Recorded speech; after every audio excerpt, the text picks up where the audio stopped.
And this one will be starting in just a few moments. While we're waiting, let's look in. On table 2, Stuart Bingham has now made it 6-1 against Sullivan Clark. Bingham looked very good earlier on against Low Ho Sum and seems to be picking up from there in this one. Could be joining his fellow snooker player Gary Wilson in the winners' qualification round tomorrow.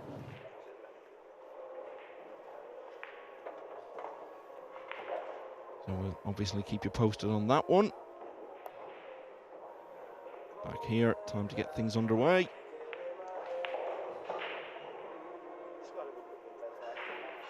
Between Skyler Woodward and Damien Massey. What can you tell us about Damien Massey, Carl? Yeah, he's been around the English 9-ball scene for a few years. Always played on the GB9 tour. Super nice guy. Good cueist, good solid cueist. Probably lacks belief and maybe a little bit of bottle in the big matches. But he is a good solid cueist, as I just said. But he needs to get off to a good start. He's not really used to playing in this type of environment, although he does enter as many of the events as he possibly can.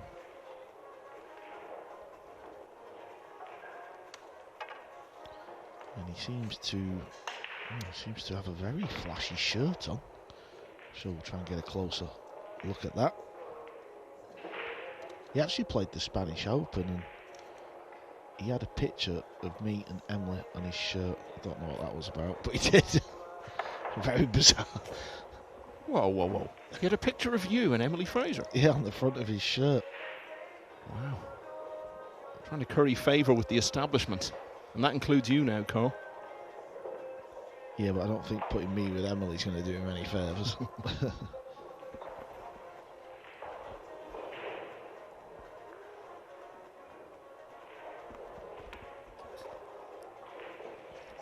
The break shot from Skyler looked like it was a complete miss hit. Does the cue ball go through the gap? Just to pop the 1 and try and do something with the 2. Clearly doesn't. There's a bit of a theme going on there, wasn't there, at the Spanish Open? Because was it Gareth Esprit who came into the arena for one of his matches, basically dressed as Darth Vader? Yeah, and then got beat 9-1 off Shane Van Boden. Listen, you've had a bit of fun and games, haven't you? Talking about shirts, Skyler's looking very loud and jazzy today as well. Back-to-back semi-finals in the previous 2 Open events. Getting very close, Skyler. He has got the game. Regardless of the shot he's just played, he definitely has the game. Skyler's one of them players where if he's going to get beat, he gets beat early on. He plays his way into the tournament. Plays on confidence and instinct. He's the type of player where he could lose on table 24 to you, Michael, but then beat SVB on centre court in the quarters.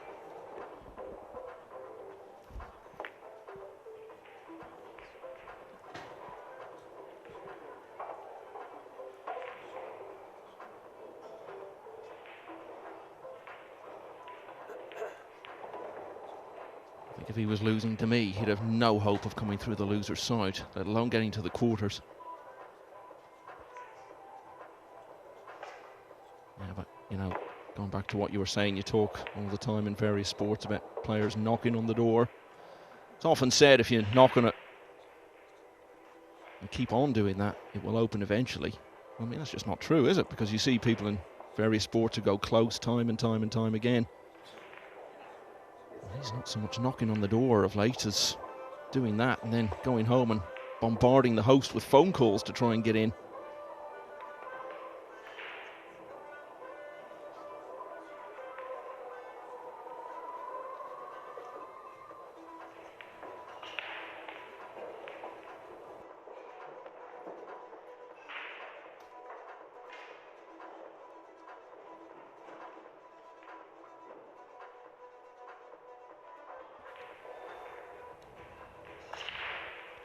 Yeah, Damien Massey was down south in England.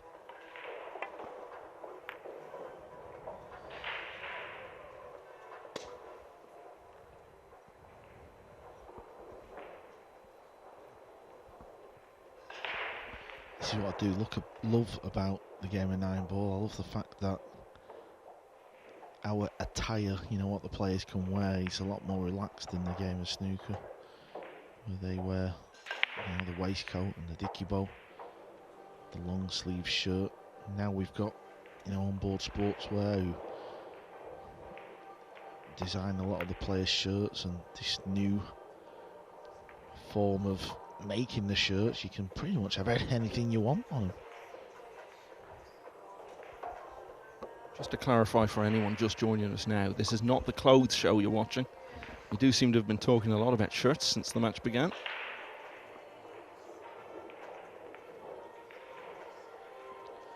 Okay, he can pot this ball, but because of where the cue ball is, he's got to sort of slow roll this. It's one of the worst shots for a professional pool player to play.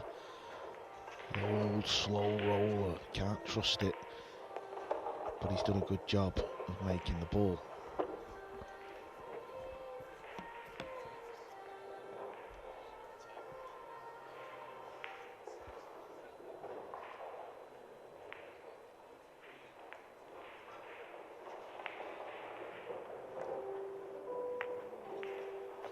Just like Mario He, who we saw in the previous match, Skyler Woodward has recently entered his 30s.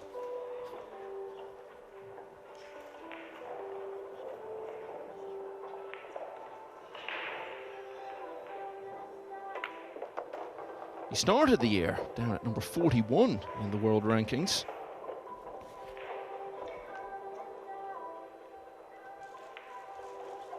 I think it was clear that he wasn't going to be staying there for very long.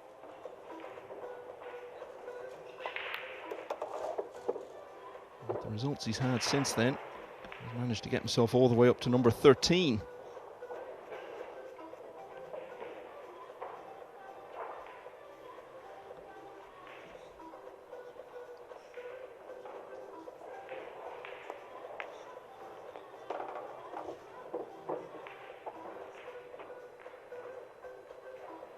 Feels a bit of a culture shock to see a rack like this and what Woodward's doing at this visit after the absolute slog in the previous match where neither player got any momentum at any stage.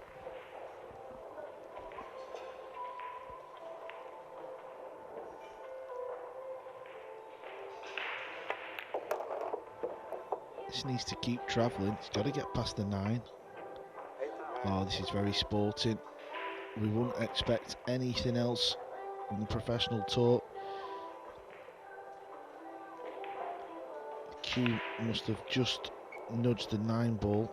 If we get another look, we will see that. There's no referee. We have a floating ref between table 1 and 2. Now, players can call a referee. We have little segments of the arena, 4 tables in each segment. Some segments we have 2. So you can get a referee over to watch a close shot. But Skyler Woodward delivering the cue through must have flicked the 9-ball. No, I didn't notice anything in real time. Don't think you did either, so all credit to Skyler Woodward for owning up to that and basically handing the first rack over. But Damian Massey leads 1-0. Let's look in on some other scores then. Mark Bijsterbosch, who so nearly won the Spanish Open a few weeks ago, level at 1-1 with Petr Urban of the Czech Republic. Claudio Cacci and Chris Melling have gone to a hill finish.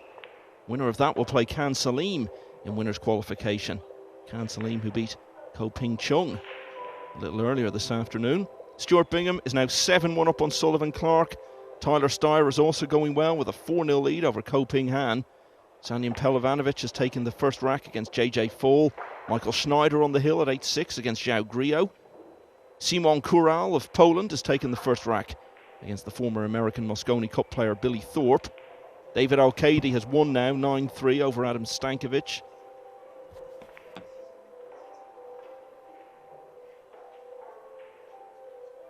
Robbie Capito with a 4-3 lead early on against Daniel Guttenberger. Oliver Szolnocki leading 3-0 against Nick Vandenberg. Back to this one.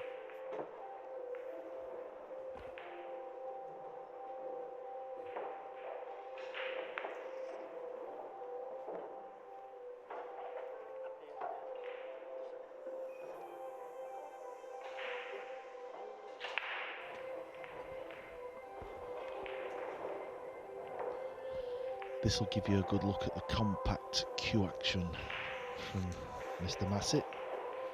Testing shot, got to get through the cue ball, a bit of right English will pull it back. He's actually got into it real good. He's actually okay. Got into that super easy.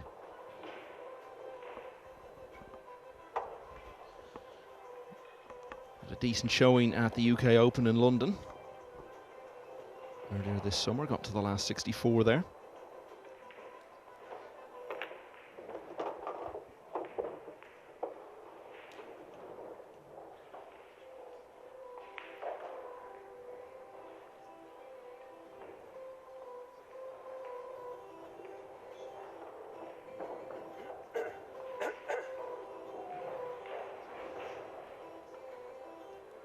Talked about Woodward reaching the milestone of his 30th birthday this year. Damien Massey will be 50 just before Christmas.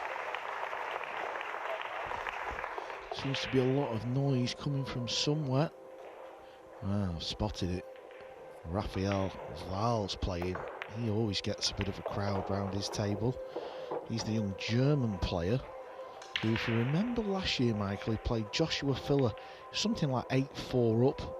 Fulda come back and won. There was a massive crowd around that table, and then we kind of found out that during his youth playing days, Rafael and Fulda used to beat each other up a lot in the junior events. He chose a different career path.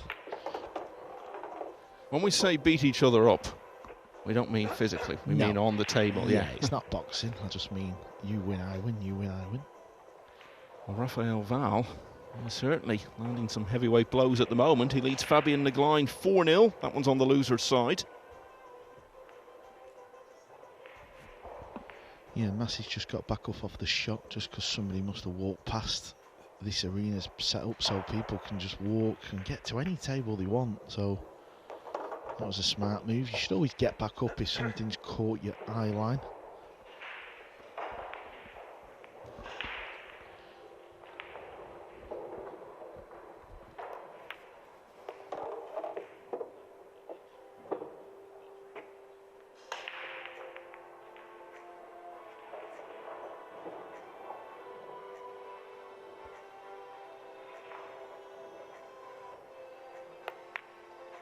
Okay, very nice.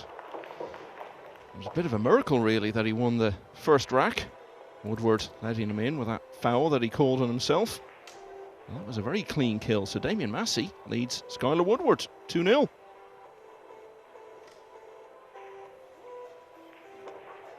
So much to try and keep an eye on. Matches going on in different rounds. Mark Beisterbosch is now 2-1 down to Petter Urban in this round.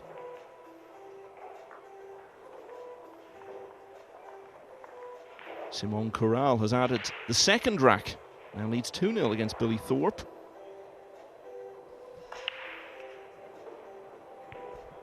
Robbie Capito and Daniel Guttenberger are level at 4-all.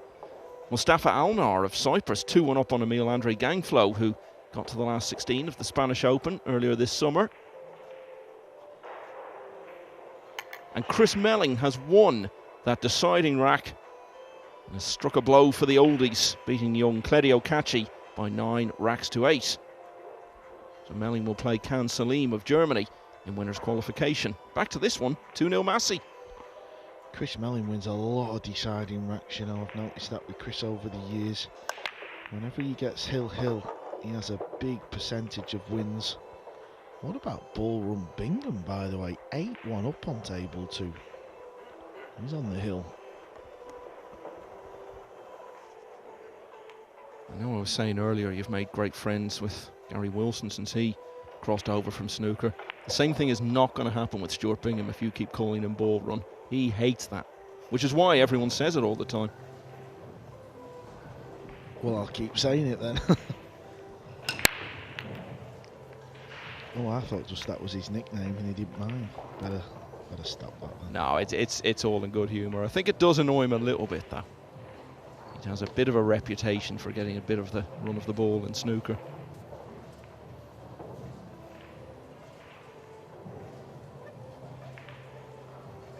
Which, in fairness, is probably nonsense, no? I know people often say that about certain things, but obviously he's a class snooker player, isn't he? I asked him about it once. I think it was just like one day. It wasn't even in a match. It was in a practice room somewhere, and he had a bit of run of the ball, and someone said, "Oh, there goes ball run Bingham again." And you know what it's like in the cue sports scene. Once something like that gets in there, it sticks for life.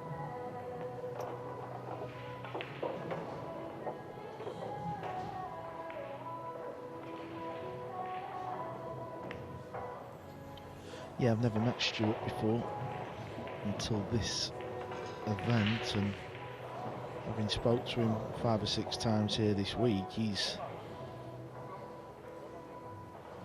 a very nice guy. I can just tell he comes across like a nice guy, and I know you said earlier on that he loves cue sports, and that was the impression I got. He was just, you know, he wasn't thinking anything else other than just trying to win and do well. I know certain snooker players over the years have slated the game of 9 ball, saying it's nonsense and all this, but he doesn't come across like that at all.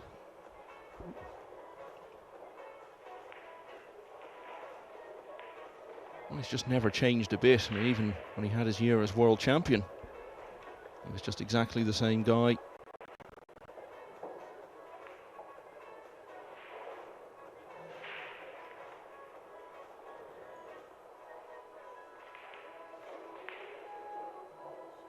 Never any attempt with him to polish up what he's saying or cultivate any sort of image.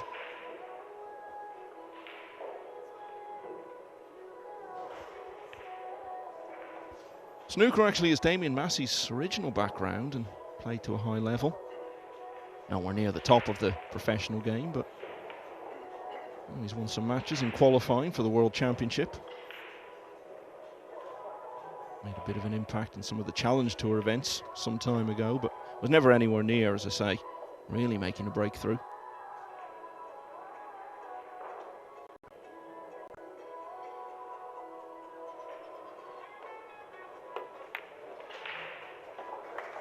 I think you can see that snooker background in Massey's technique.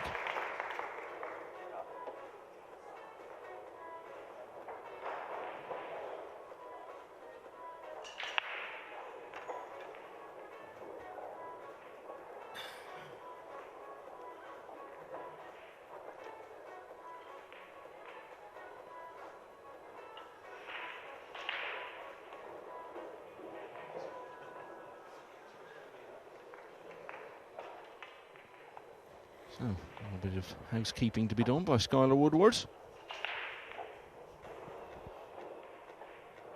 Wouldn't want to find yourself doing that if there was a shot clock in operation.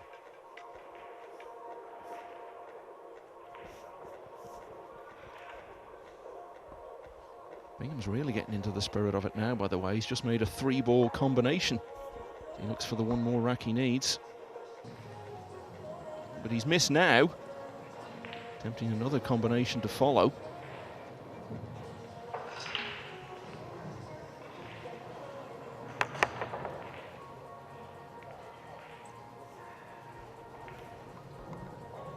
Okay, things may just start to get a little interesting here on the main table. Woodward was in first in rack 1. Fouled, nobody seen it. He owned up to it, of course, the right thing to do. And now things could start to get a little bit dicey for the American, because Massey's got ball in hand.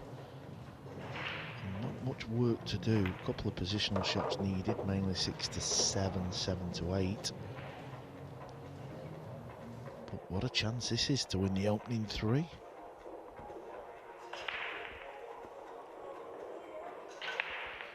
The big shot's going to be the 7 to the 8 ball. Just landed a little bit short there. He didn't pop the ball in the centre of the pocket. Kind of went in near the jaw. Probably play a little soft stun into the 9. But now he needs to make sure he's got an angle to get up for the brown 7. And where he's moved the 9 ball, that cuts out the path for the cue ball to come back down the right hand side. He could have gone either way before he moved the 9.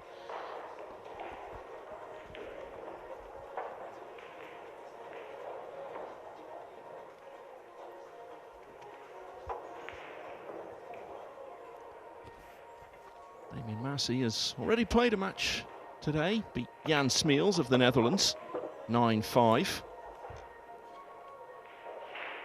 Big Dutch contingent here this week, 19 in total.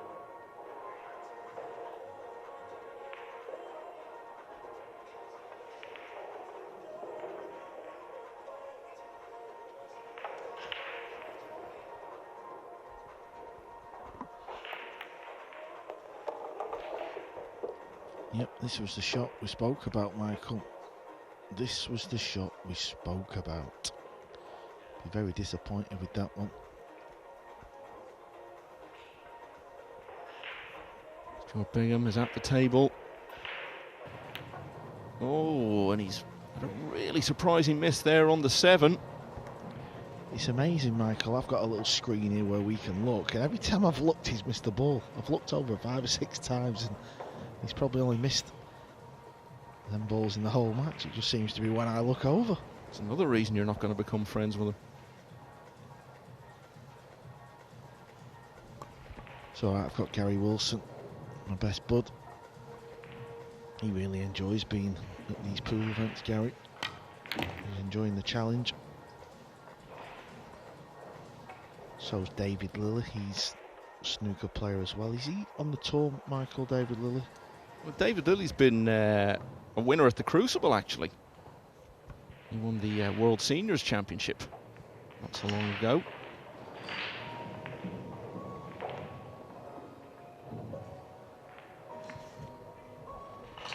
And he is currently on the tour. He did drop off for a while, but he's on it at the moment.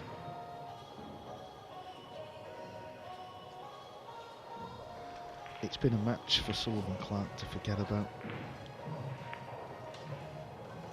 I wonder, with the likes of David Lilly, who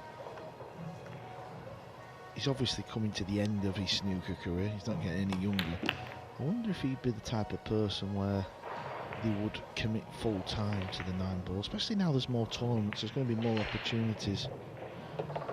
You know, everyone in the sporting world from England know Matchroom are getting involved with the pool, and they're going to build this tour.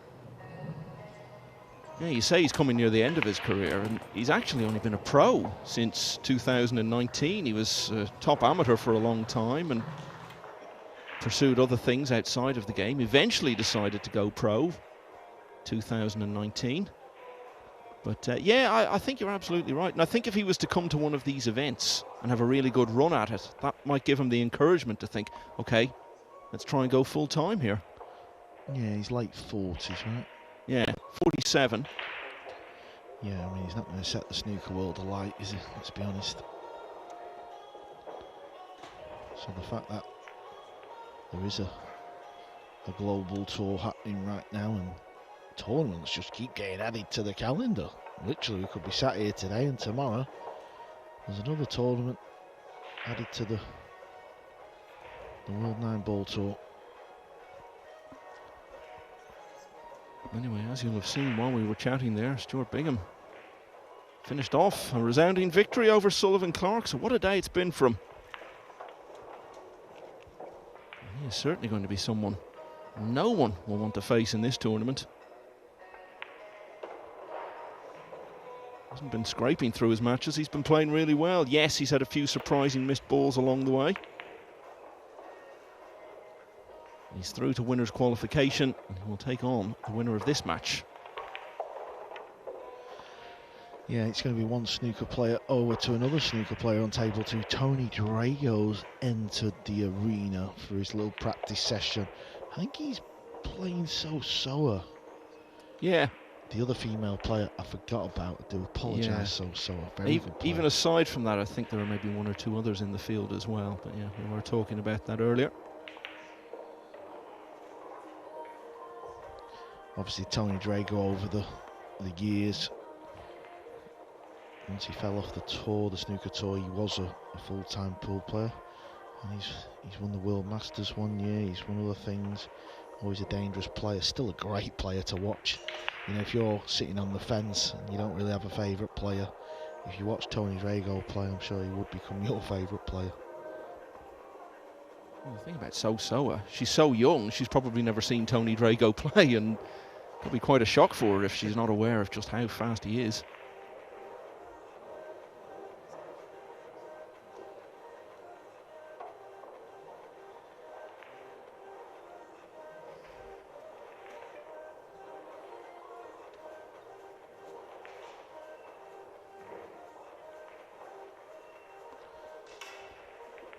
Yeah, this is a funny spot Skyler's in. Do you play thin off it? Very difficult to play thin. You could easily stick this ball up. Or does he go for the bank? Does he go for the treble? Does he go for the treble? He's fluked it. He didn't play it. There's the hand. There's the apology.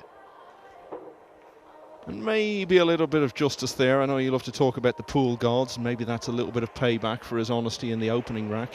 Well, he did foul Michael. I know, but nobody else saw it. Anyway, nothing lucky about the 9 that followed, so Skyler Woodward has opened his account. It's 2-1 in favour of Damien Massey.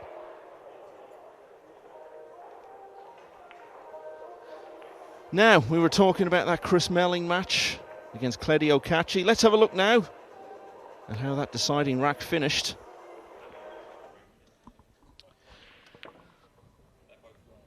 Well, I said Chris Melling wins a lot of deciders. And that is going to help Claudio Cacci miss the bank in the middle pocket.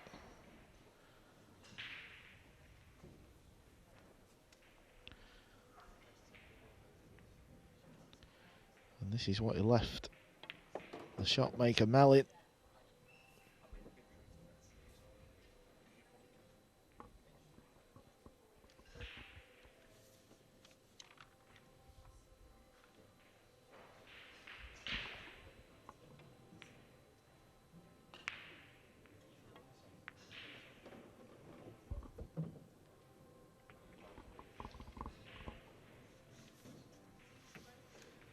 And this, the clinching ball.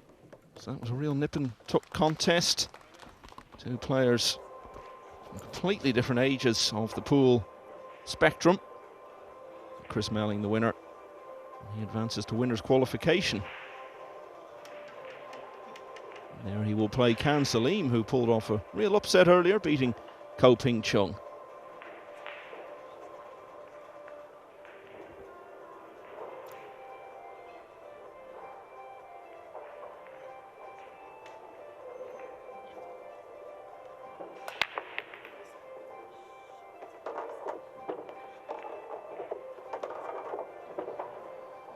Well, his first break of the match was dry. His second, I've seen him pop 3 balls.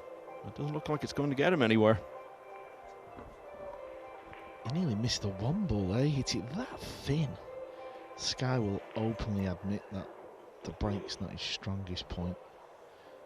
Very inconsistent with the break. But it's been doing him okay. Back-to-back semi-finals in the last 2 Open events.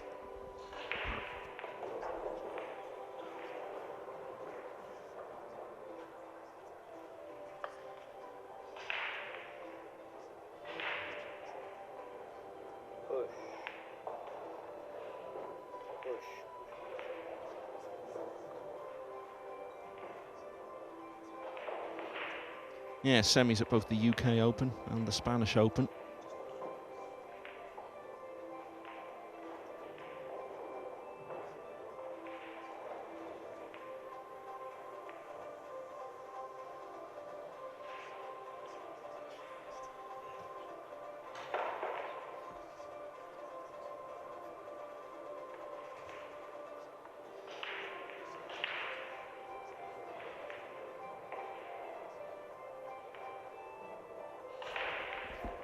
There's only one shot you can play here. You just bank the 3 ball back up to top of the table, put the cue ball in behind the purple 5. Well, he felt like he could pot it. Fair enough. He felt like he could pot it, but It wasn't easy. He wasn't guaranteed anything with the cue ball either. I think he missed a little bit of a trick there.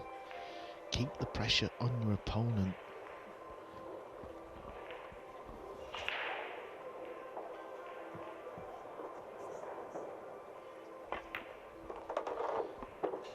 Here comes the cue ball, nicely for the pink 4. Good angle to get back down for the purple 5. This rack looks like it should be over. Just one good shot to play here. And he hasn't produced it. Yeah, this is worrying. Just not quite there at the minute.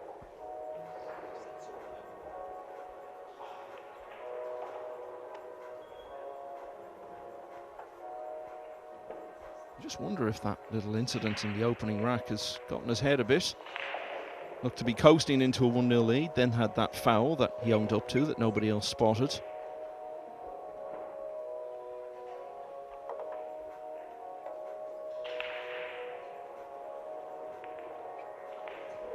Just a little bit frustrated with himself over that.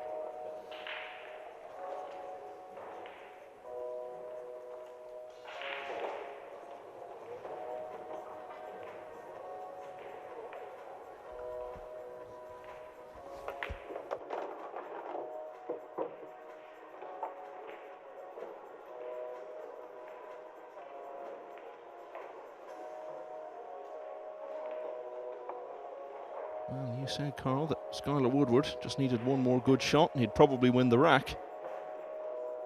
Massey is in a position now where he can win it and doesn't really have to do much.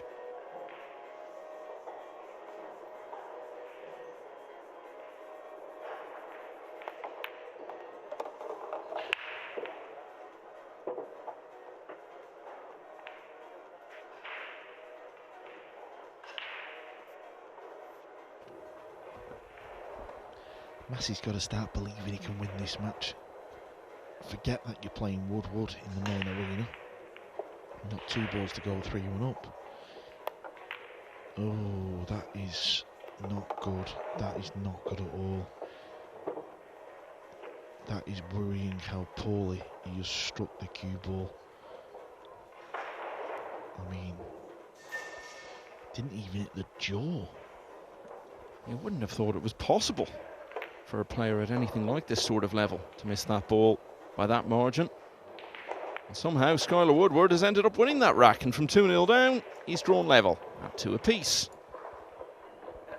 We heard a burst of applause there a few moments ago. May well have been for Rafael Val, the local man. 6-1 now against Fabian Negline on the loser's side. If he gets through that, tough one next against Si Cha Chen, who was an 8-1 winner a short time ago against Sambor Stakowiak of Poland. Match we're watching here is in the second round. They're playing for places in winners' qualification, which will be tomorrow. 3-3 between Peter Urban and Spanish Open runner-up Mark Bijsterbosch. Tyler Steyer going really well. Sometimes struggles to kill off matches in close finishes, but it looks as though he might avoid the close finish against Ko Ping Han. It's 7-1 there now.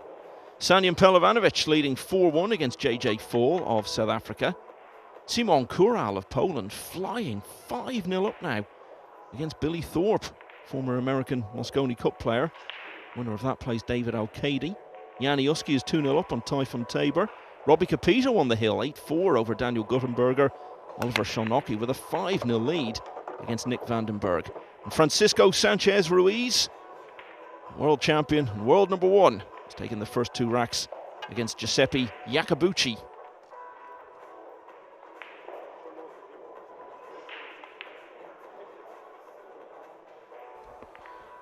I think the previous mistake from Massey is going to cost him the match. I firmly believe it. I think when you have chances like that against these players who have achieved stuff in the game, I think it's so hard for you to come back from it. Yeah, that might sound like a massive call so early in the match, but I know exactly what you mean. And you see it so often. You've got to take every single opportunity that comes your way. And we've even seen it here in this tournament already. Guys who go out there, start off the match looking okay, and then they miss one or two, and they just never recover from it. So I know exactly what you're saying. Yeah, it's a little bit like, if you cast your mind back yesterday, Fedor Gorst 8-2 down. When some sort of player who can play, but they're unknown and they've not done, they've not won a big tournament in pool. I think when the better player, the champion, the world champion, whatever, I think when they start to come back in a match like Fedor did, I think that's when you see them, they just always seem to win the match, don't they? I think this is the instance here. Massey got off to a good start. Skyler was struggling, looking like going to go 3-1 for all the world, and then Skyler will probably relax into the match now. Well, that's the other thing, isn't it? No matter how much it affects Damien Massey in this instance, it also sends a message to the guy who's the favourite in the match.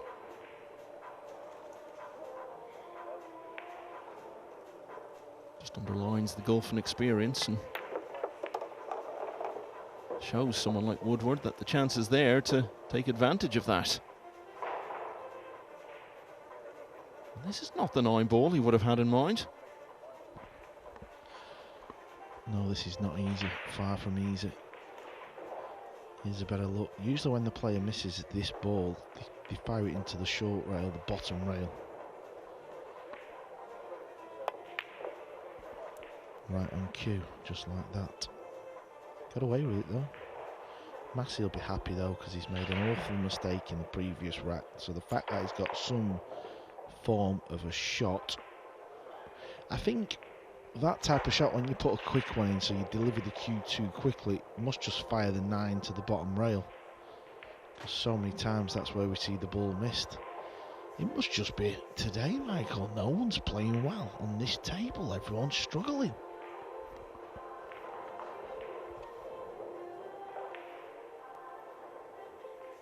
That was the previous shot, wasn't it?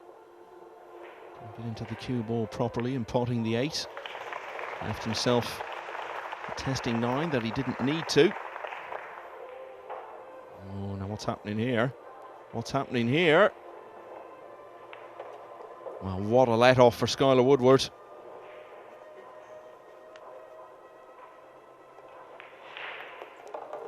So, for the second rack in a row, multiple balls down off the break. Wasn't straightforward from there in either of those racks. Woodward has taken them both. In fact, it's 3 in a row now, and he leads for the first time in the match at 3 racks to 2.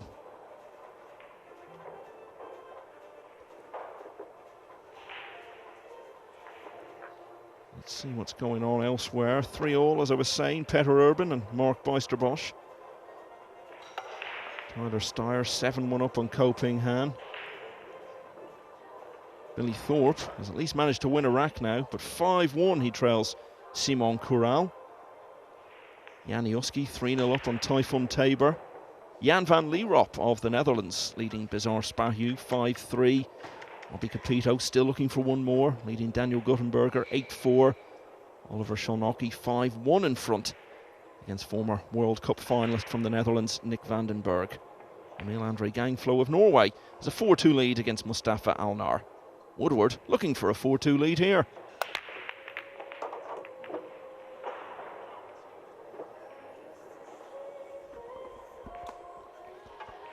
It's not too bad. Can pot the blue 2. And it was a lot better break. You could see the cue ball come back into the stack. That's why the 1 ball went in the side. That's a lot better. Is the break the difference for him, Carl? Is that the one area of the game that maybe he needs to improve to take that final step and become a big tournament winner? Or is there more to it than that? I think there's a little bit more to it. He has his moments where he can clearly break well, and sometimes you don't need to break well. a lot of people, you know, it's one of the, you know, when you were speaking about people say ballroom Bingham, it kind of winds him up a little bit. I feel a little bit the same where people talk about the break. It's not just the break shot. There's, you know, it's only one shot in the rack. At the end of the day, there's a lot more to it. I think the thing with Skyler, maybe when he gets that first win, he'll kick on. Maybe there's a hint of times in his career where he doesn't put as much effort in as other players. You know, Fulda, Alvin, SVB, Sanchez. They work hard on the game day after day. I think Skyler will admit there's times where he maybe doesn't practice as much. But he's definitely got the game, you know, he just needs to be a bit more consistent. It's like there, he's lost the cue ball a bit. Now things are starting to get a little bit difficult.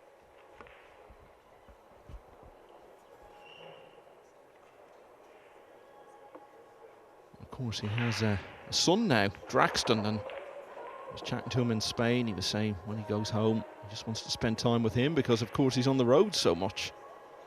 That obviously is the priority, but at the same time doesn't make it any easier to put in that sort of preparation.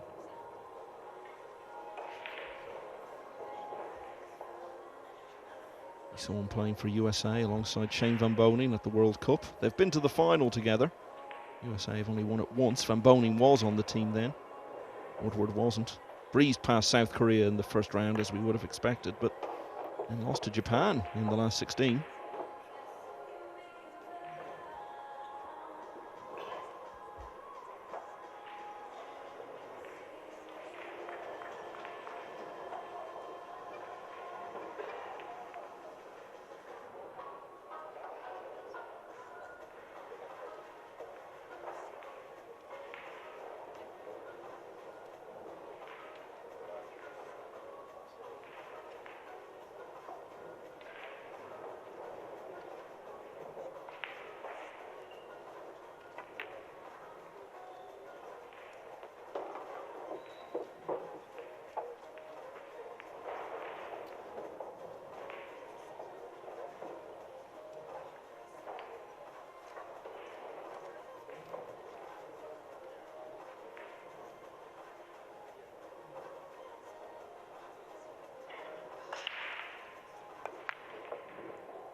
Seems to be a carbon copy this of the match we've just watched between Omen and Mario Heat, and I think that's another example as what we were talking about, for Woodward to get to that next level, to become a champion, to become a winner of the big tournaments, you know, the tournaments where all the players are here.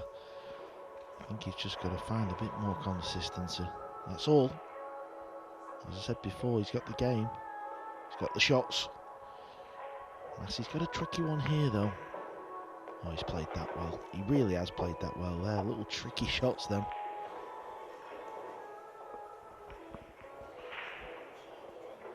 Well, he's made his mistakes in this match, but a bit like Oliver Ortman in that one you were referring to earlier, Carl. He's somehow managing to stay in there.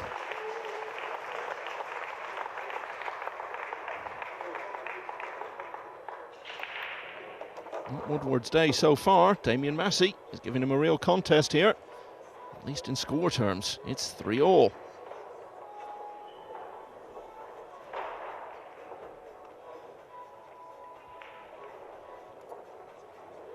Let's look in on table 2.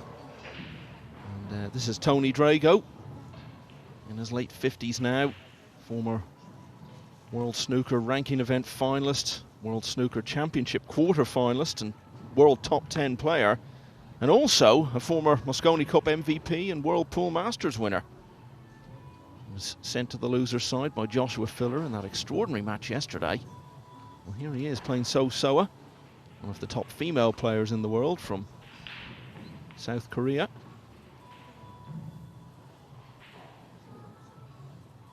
Soa has won the first. She might win a few more if Drago keeps playing shots like that.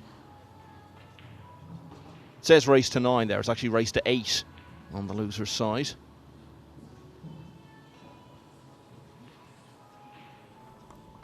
Yeah, the only match race to 9 on the losers' side is losers' qualification round. Yeah.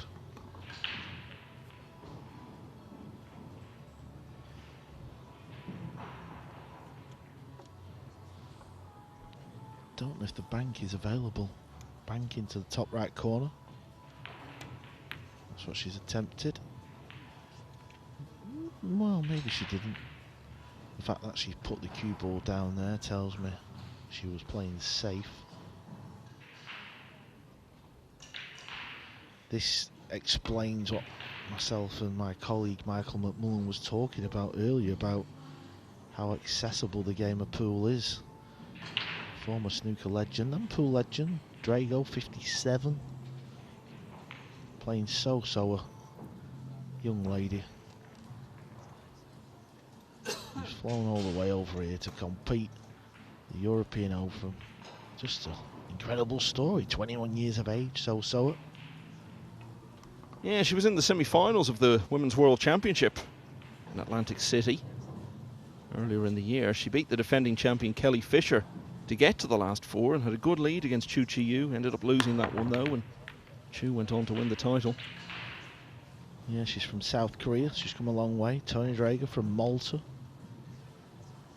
Well, she was part of that Korean team I was just talking about that played the USA in the World Cup.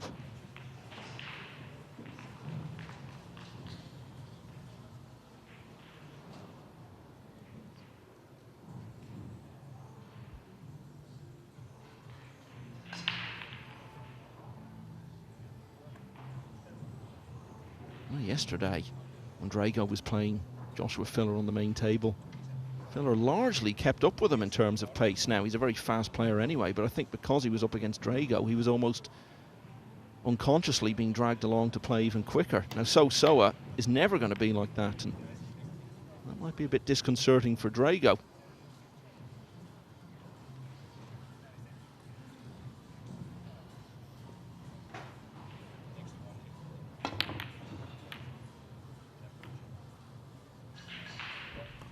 Got to be a little bit careful here, Tony. He's got to show some respect because she's a very steady Eddie player. Don't worry about that. She can pot the ball, she can clear the table, and she'll grow in confidence. Yeah, we saw more than a few glimpses of her ability when she was playing in the Premier League in Leicester back in March.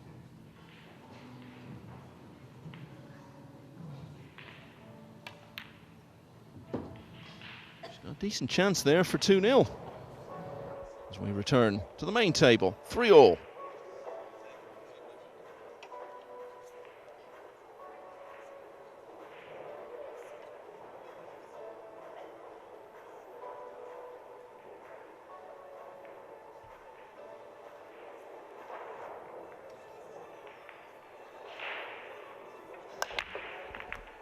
Oh, that's a nice break. It is a nice break, and he's going to have a shot at this. This 2-ball goes into the top left corner. It's a tester, but it is on.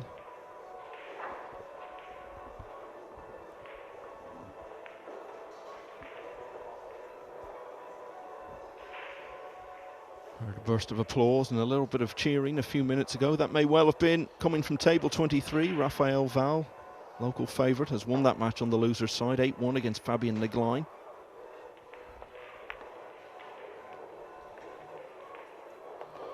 That was a nice pot. Rolled it in nicely, middle of the pocket.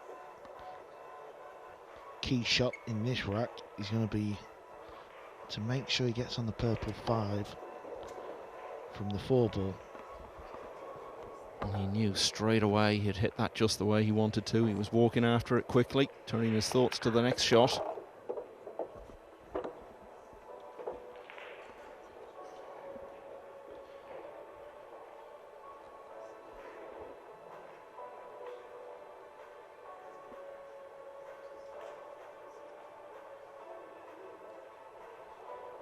Anywhere centre table, he would get a look at the potting angle of the 5. Make sure you get out there. Anything short and you won't be able to pot the ball. I think that's okay, the little flick.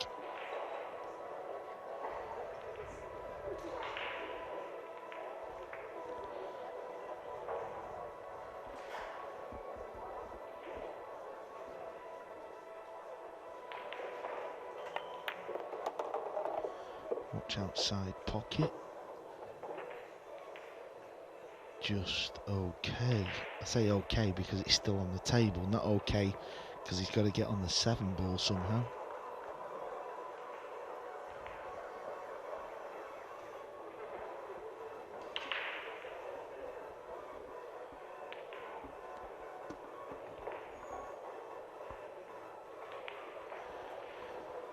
I don't think the 7-8 is a combo, so you might have to start ripping this ball in. Just get it ripped round off 2 rails back over towards the 7. That's what he's played. Here it comes. Needs to miss the 8. Needs a bit more pace. The flick has caused him a world of pain. So Soa is about to take rack 2 over on table 2. She's playing Tony Drago. That's a race to 8. Loser's side action. Yep, she made a straightforward 9, so leads 2-0 now.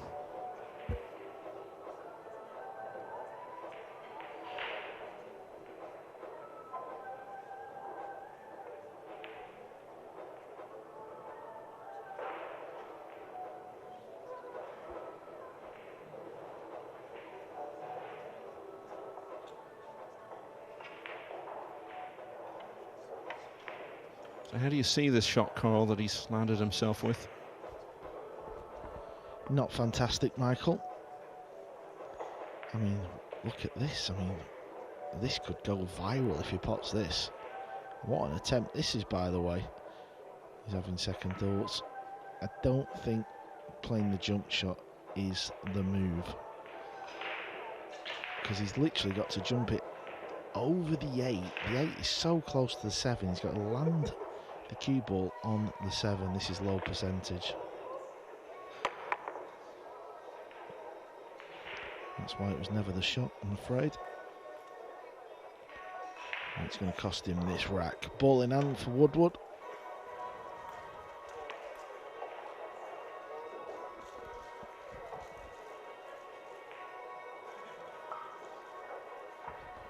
Yeah, even if it doesn't go, he can play it into the top right corner, maybe one of the middle pockets, maybe even top left corner.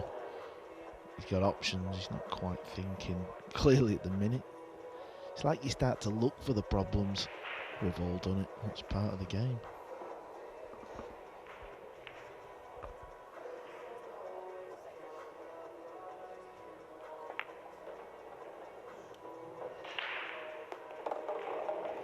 With the shot selection from Massey there, do you think he would have done that if there was a shot clock? Because sometimes when there's no time restriction, it gives you the opportunity to talk yourself into doing silly things. Yeah, maybe so. Maybe so.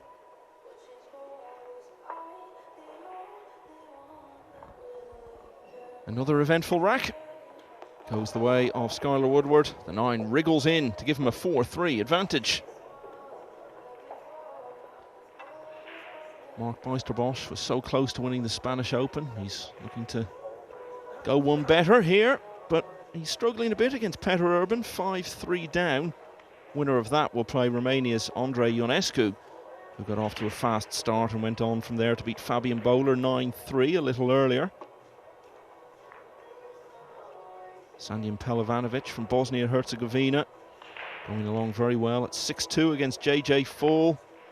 Billy Thorpe trying to battle back into it against Simon Corral. He's got it back to 6-2 behind. Janiuski has won all of the first 4 racks against Typhon Tabor. Jan van Lierop just needs a couple more. 7-3 against Bezar Spahiu. Oliver Sholnoki still looking good against Nick Vandenberg. The Hungarian leads 6-2. It's also 6-2 for Emil Andre Gangflow against Mustafa Alnar. And world champ Francisco Sanchez Ruiz looking pretty comfortable. 5-1. He leads Giuseppe Iacobucci.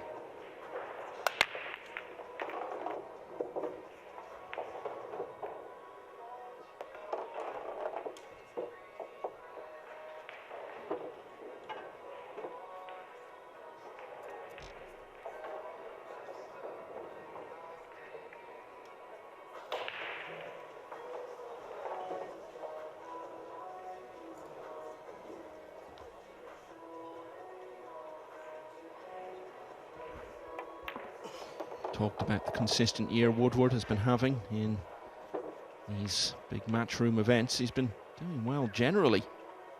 3 times this year he's got to the final of a decent quality event in America and lost each time. That's the shot that's going to spur him on. Drago with a full table bank. Where's the cue ball? He had a look. Soa had an easy finish in that rack. She didn't take it. That's why it's now 2-1. She still leads. Drago finding his inner David Al-Qaedi to get himself back to 1 behind.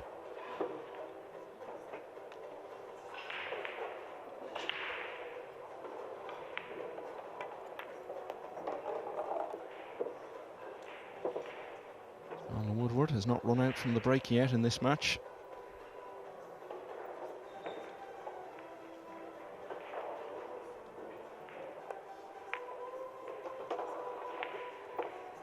Just having the look in this rack of someone who's ready to start stepping things up a level.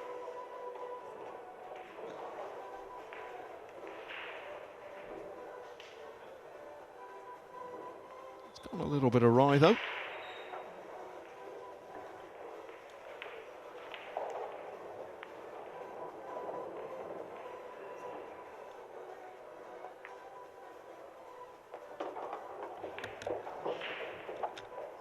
Not quite the 9 you would have had in mind, but shouldn't be a problem. Yeah, not quite Oliver Ortman territory, but very similar. Yeah, Oliver Ortman in the match earlier on against Mario He potted a 9, very similar to that. At a very key stage late on. And the cue ball ran in off. Stuart Bingham there, you may have noticed just walking past, he was with Hunter Lombardo, the American player. I know Hunter's been showing Stuart the ropes a bit. They share a coach in Chris Henry, because Hunter plays a bit of snooker and he's trying to improve at it, and Hunter's got to take a lot of credit for the job he's done there. They're both into winners qualification.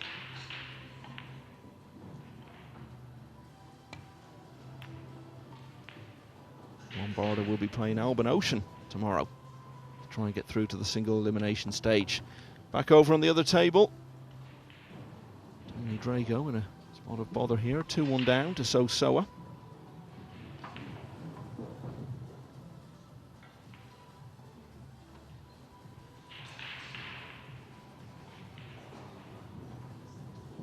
Just a quick look in there as we return to the main table. Woodward, multiple racks in front now for the first time in the match. Can he press on from here? Get through.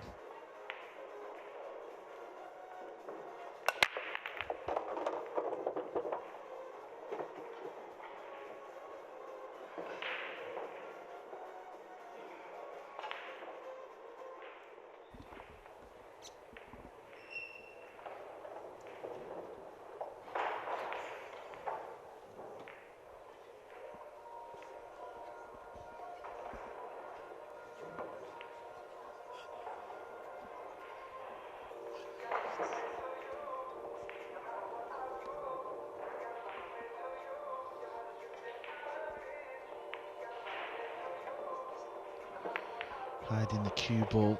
This is where he does excel at though, Skyler, for me. Very good safety player. Very good shot maker as well.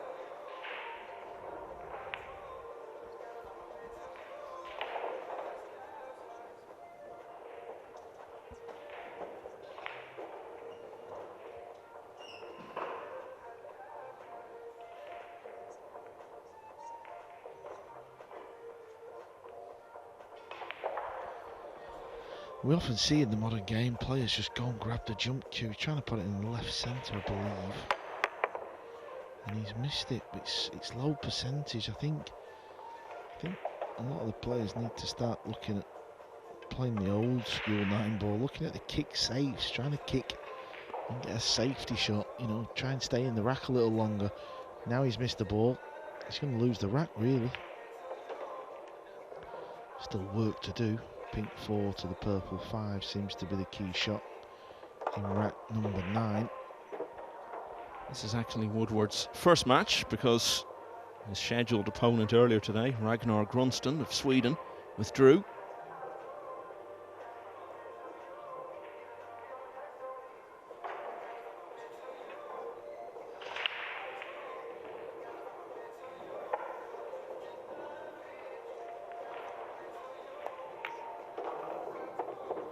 He looked to be playing so well at the Spanish Open, and so many of the big names going out early.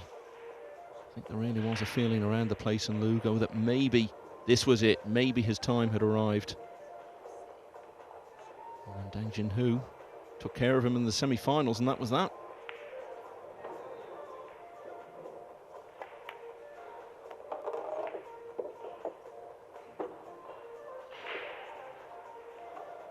Declan Catchy played so well against him at the UK Open. A little short of pace. He's overdone it. He has overdone it. Luckily, the keyboard didn't scratch. And he's not left the pot. Just a little bit thin, this one. Massey's got to kick off the side rail and try and pop the 5 ball. He'll go close to this. Purely and simply because if you hit the 5, it's close to the pocket.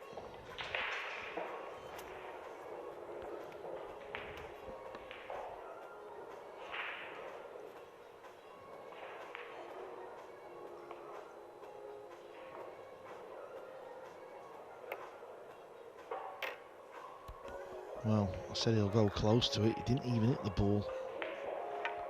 At this level, it's not going to be good enough.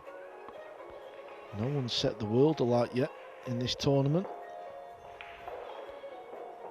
Still early days, day 2.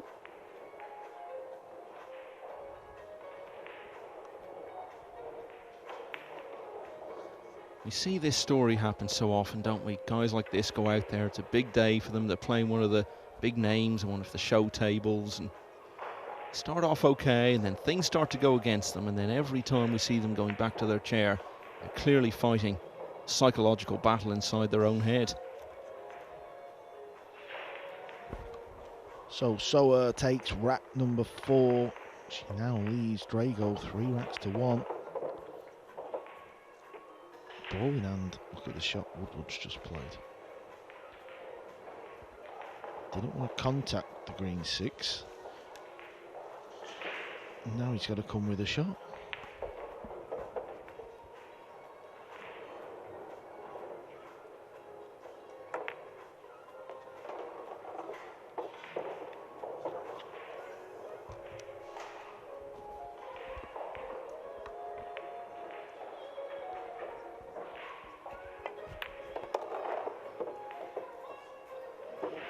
Well, it's all gone a bit ragged for Damien Massey. Skyler Woodward, certainly not at the top of his game by any means, but he is now 3 clear. He's won 3 racks in a row. He needs just 3 more now to advance.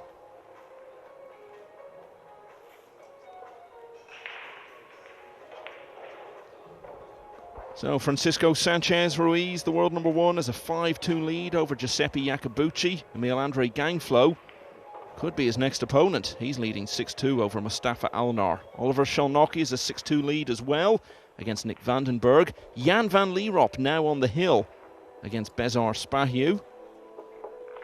That one is 8-3.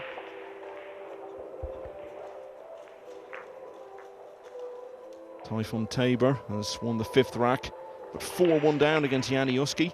Simon Kural 2 away from victory over Billy Thorpe, 7-3 in that one. Sanjan Pelovanovic is on the hill. 8-2 lead over the South African player JJ Fall.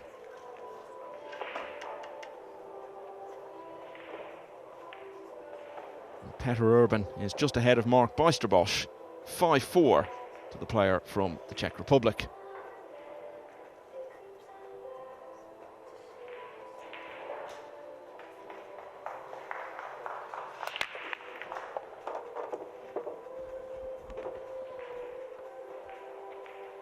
Amazing, isn't it? You can just see the difference in the break. The rest of it's out of your control. You don't know where the balls are going to finish.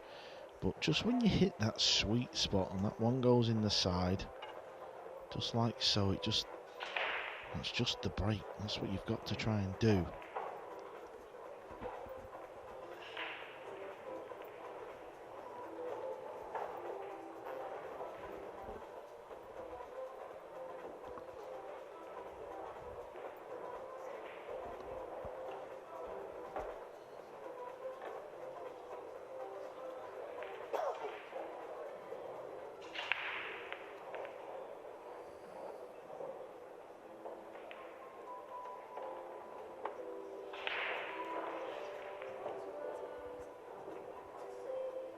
Skyler Woodward, as we were saying earlier, is currently #1 in the American Mosconi Cup standings. He stays there until the end of this week. He'll be guaranteed his place on the team. I think it's pretty certain he'll be there anyway, but he'd love to get there first, just ahead of Shane Van Boning, who he's played #2 behind for so long in the American scene. Struggled with his early appearances in the Mosconi. Back-to-back MVP. Well, I'll tell you what, that is a fantastic shot. Forget the outcome, the fact that he could have played a push out and chose to kick at this ball. Look at this.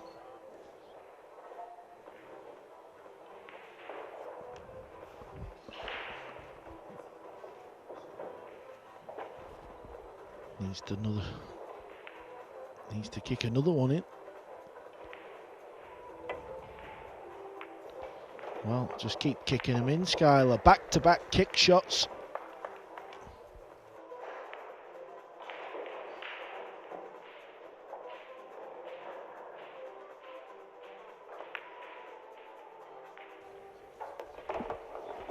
Kicking them in like Cristiano Ronaldo.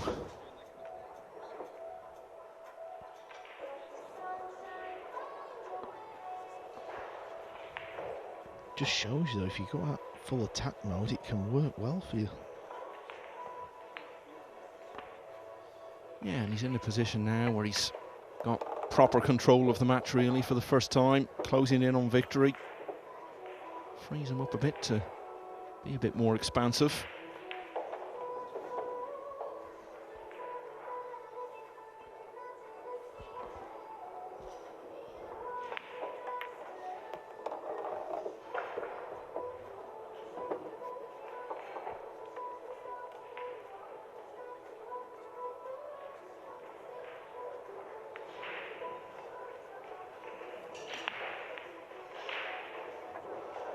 Talk about him trying to win a big title like this.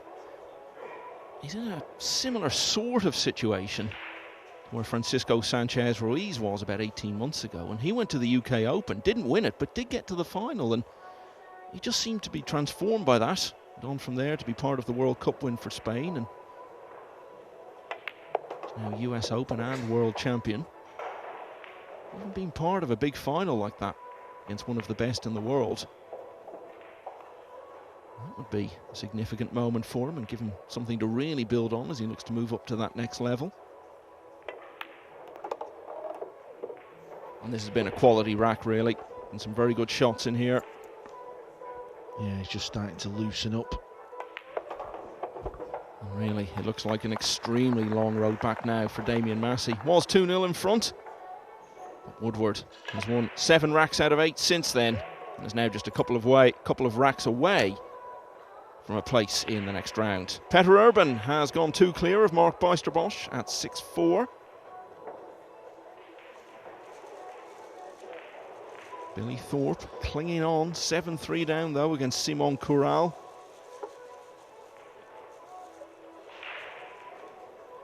Emil Andre Gangflow progressing to 7-2 against Mustafa Alnar.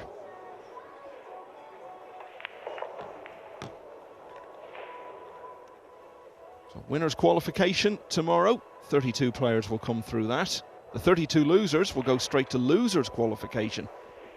And they'll play the 32 players who've come through the earlier rounds in that. And then once we get to Friday, it's 64 players, 1 round in each session, straight knockout all the way to the finish line on Sunday night.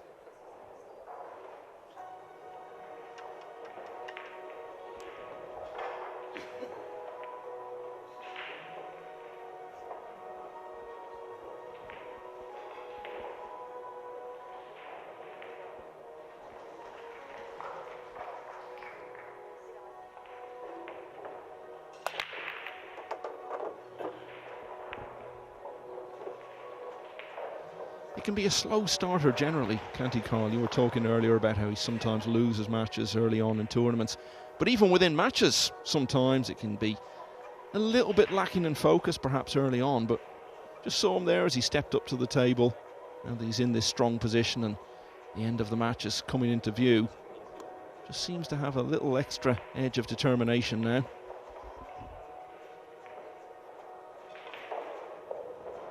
Another one on the board for Francisco Sanchez Ruiz. 6-2 now against Giuseppe Iacobucci.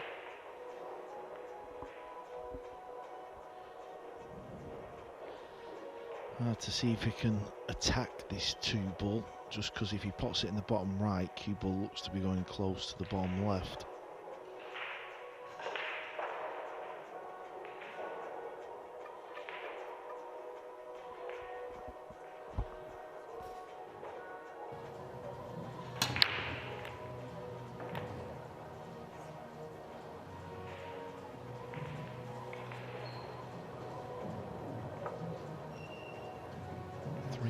Between Tony Drago and So Soa. Drago battling back after a good start for the Korean player.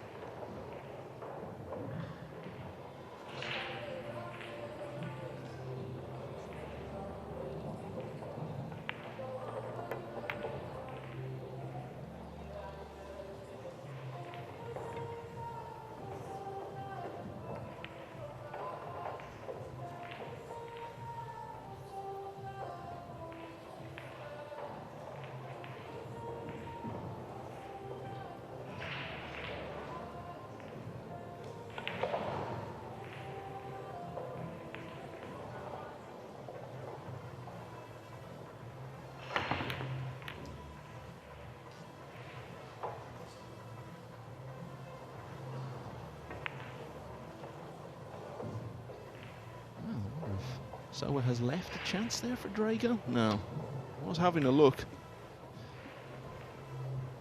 As we return to the main table.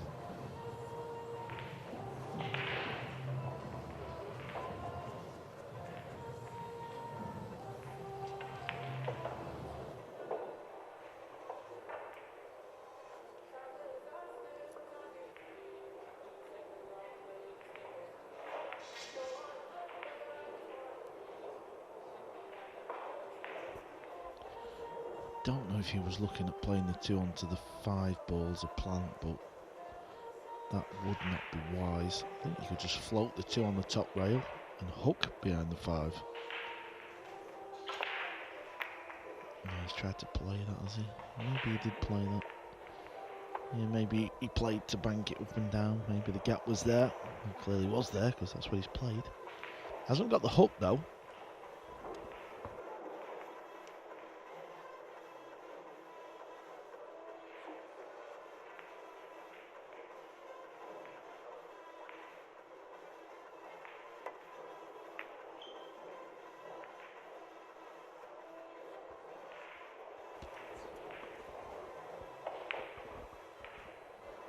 All the balls are in the open, so you would think one poor safety shot is going to give the other player the chance to win the rack.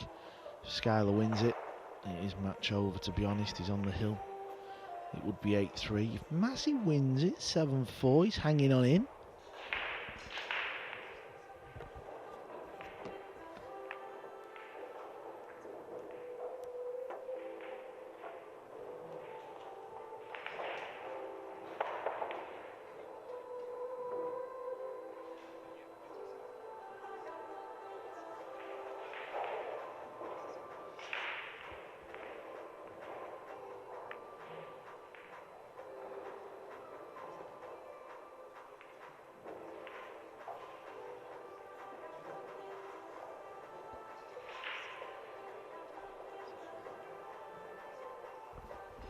Kind of like this instance, there's no value in getting a jump cue just because you're guaranteed to hit the 2, because there's no real option of you getting safe. He's better kicking off the right hand side rail and just nestle onto the 2 ball. It's the rail, you stay in the rack.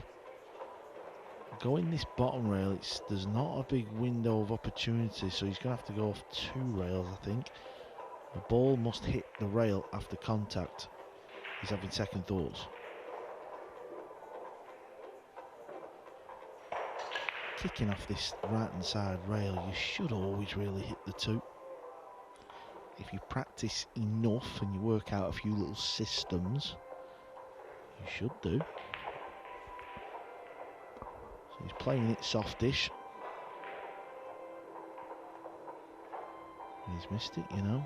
He's missed it by a long way and all. Missed it by about 3 balls.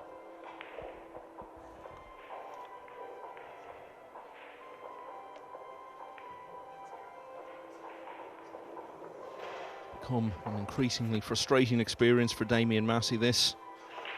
Frustrated by his own mistakes, frustrated by the situations Woodward is leaving him in at times. And here's another one of those.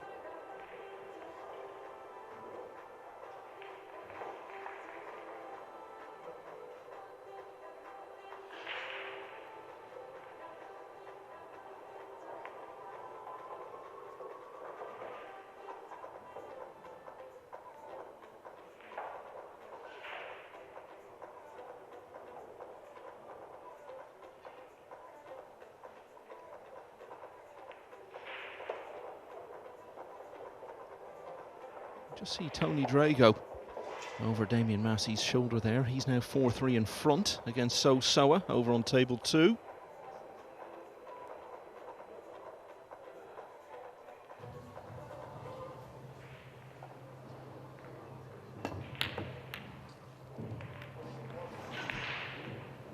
In many respects, So Soa is the absolute opposite of Drago. It's often been said that he plays a little too quickly for his own good. That's a matter of opinion. It's So Soa, sometimes you feel she just labours the shot a bit too much and is down there for such a long time.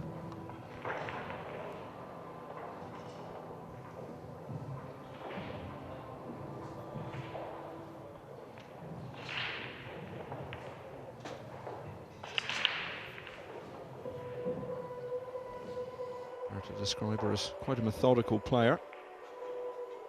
Damian Massey here, trying to find some sort of magic method to get himself out of this.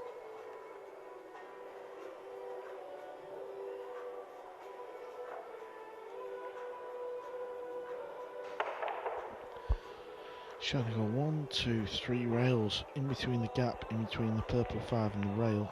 Got to hit it hard. Oh, he's going to be happy with that hit.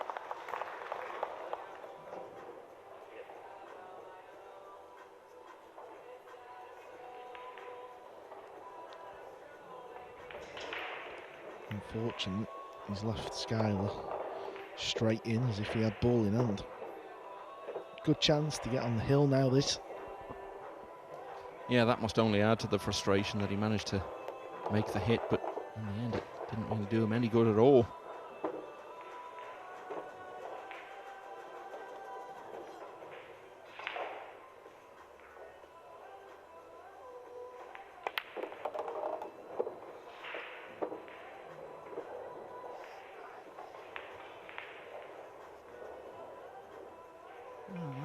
Certainly hasn't gone to plan.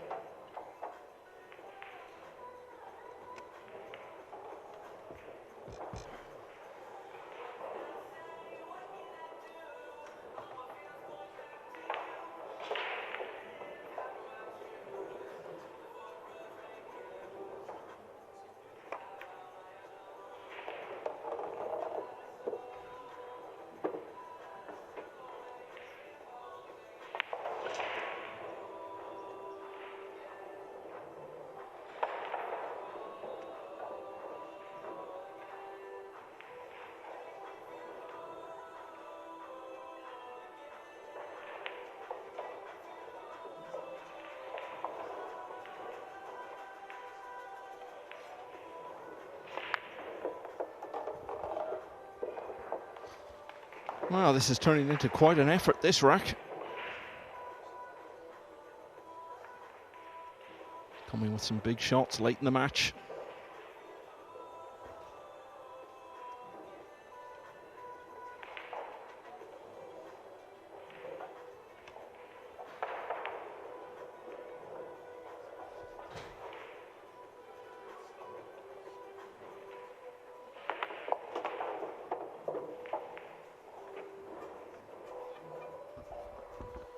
Well, this is not ideal. This is not where he wanted to be on this 8 ball when he started to try and clear the table.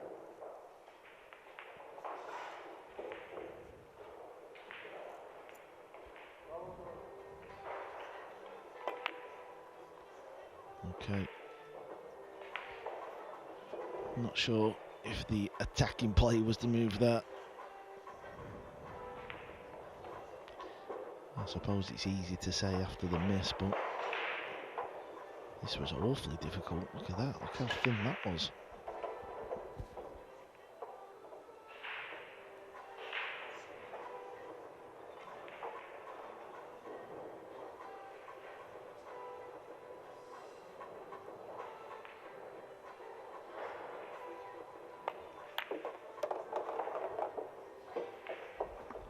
That's not bad, that little bounce. He's okay for Damien. So this is for 7-4. He's just got to keep Skyler off the hill. Great effort from Woodward in that rack. Battled pretty well to keep it going for as long as he did. And then the miss on the 8. Not unexpected, but costly. Damien Massey still in it. 7-4. Good battle going on between Petter Urban and Mark Bijsterbosch. It's 6-all in that one now.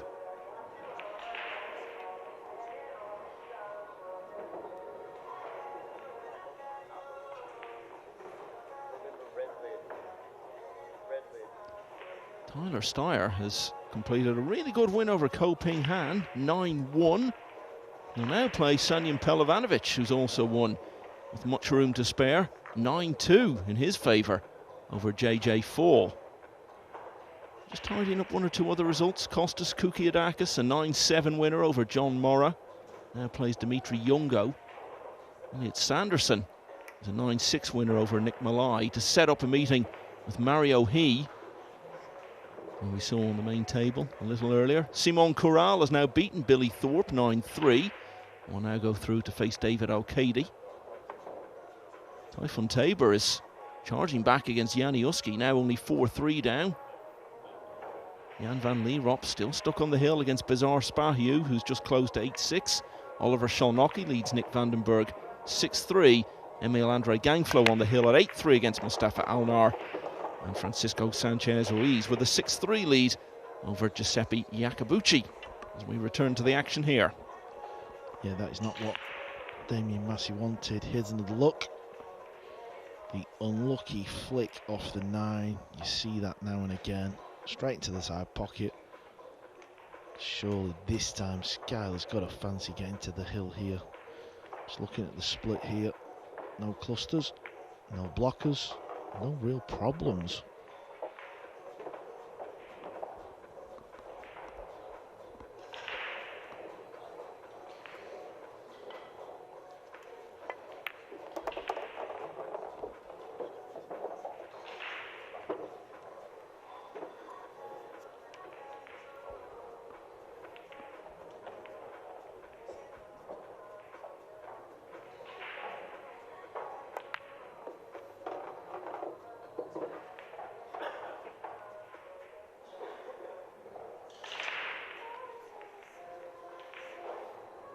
Been known to have some very good tournaments after going to the loser's side early on.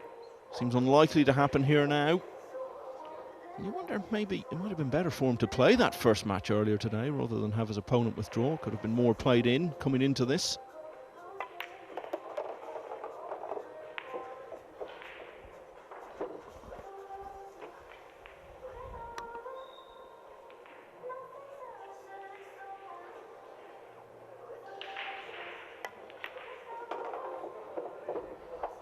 Just when Damien Massey had given himself that little glimmer of hope, getting back to 7-4, scratched off the break, sat down for the rest of the rack. It's been a short one, and Skyler Woodward has won it to get to the hill at 8-4.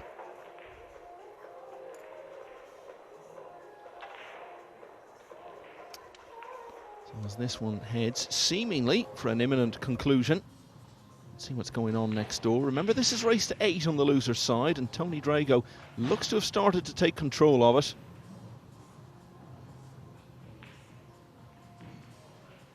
Leading 5-3 against Sosoa. You know know we were talking earlier about who was the oldest player in the tournament. We concluded it might be Ortman, but Drago's older than him. It's hard to think of him being that age, you know. I still remember him in his early 20s and just suddenly breaking through to beat Jimmy White in a big snooker event. Been around for such a long time. Skyler Woodward, barely over half his age. He needs one more to go through.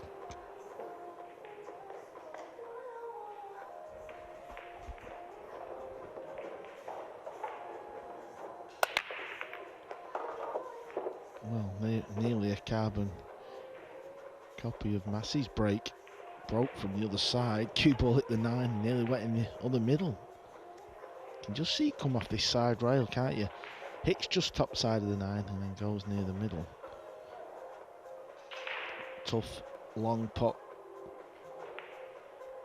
If he pots this and gets on the 3, he will fancy this match is over. Or is it that sweet? Absolutely sweet.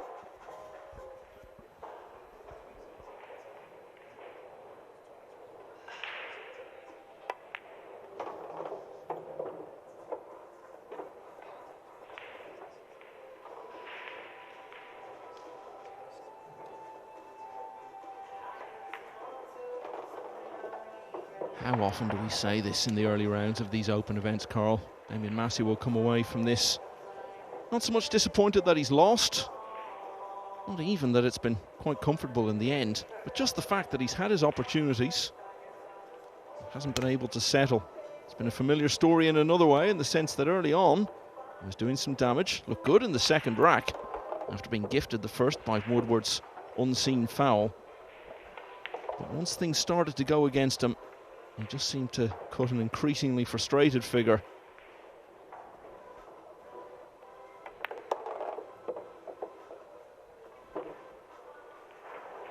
And Woodward will have 2 bites at the cherry tomorrow to get through to single elimination.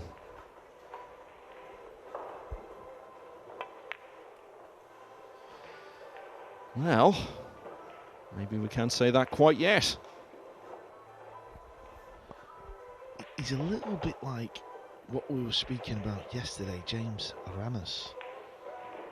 He can get the job done, but now and again he does this from nowhere. He's under no pressure. He's commanded the match. Damien Massey's not posed much threat. It's 8-4. How do you miss the 7? How do you not clear up to win the match? I don't understand, Michael. You could maybe understand if it was something like 8-7 and there's a bit more pressure involved. But let's be fair, Massey's bungled that one a bit.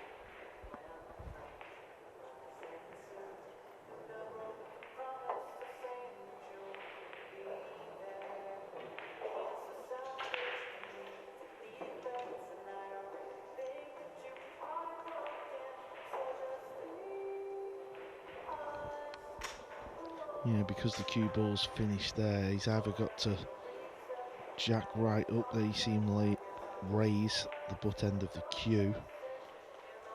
He's got to draw the cue ball and maybe really hard stun it in.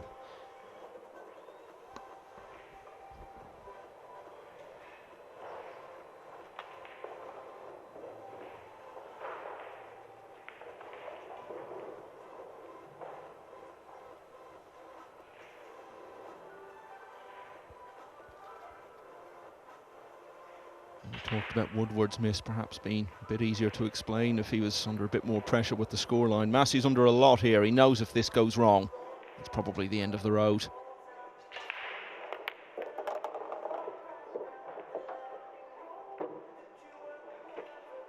Well, a little bit of fortune with the flick on the 9, but credit to him really. It was a good shot.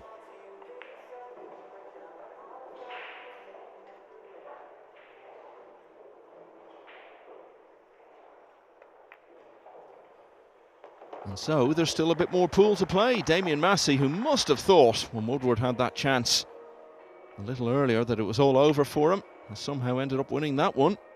It's 8-5 to the American. Francisco Sanchez Ruiz now on the hill at 8-3 against Giuseppe Iacobucci. Emil Andre Gangflow also on the hill by the same score against Mustafa Alnar. The winners of those two matches will play each other in the winners' qualification round. Jan van Lierop still can't get off the hill. 8-6 now against Bizarre Spahiu. Oliver Sholnocki inching towards victory, it seems. 7-3, he leads Nick Vandenberg.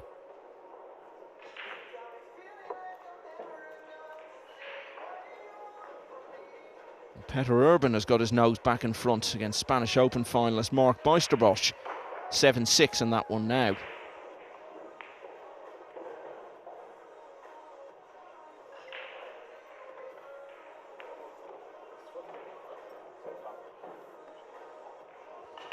So Soa has closed to one behind against Tony Drago at 5-4.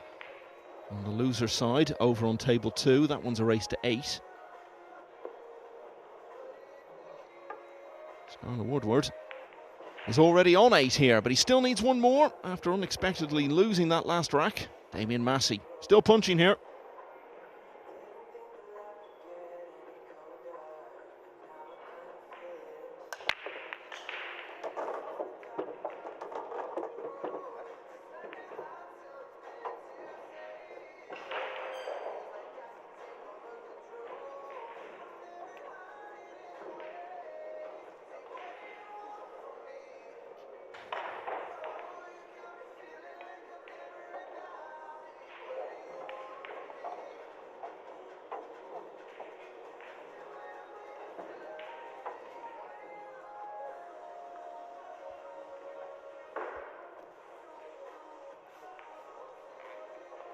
Too hard to really see what he's faced with here. I don't know if he can kind of just get the cue ball stopping behind the purple 5 or not. Can he get the cue ball up towards the 6? Yeah, that's what he's tried. And he's left the pot.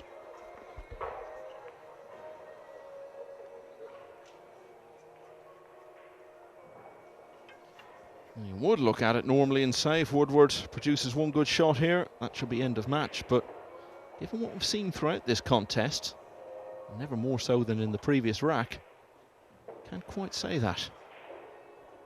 Still a big moment though.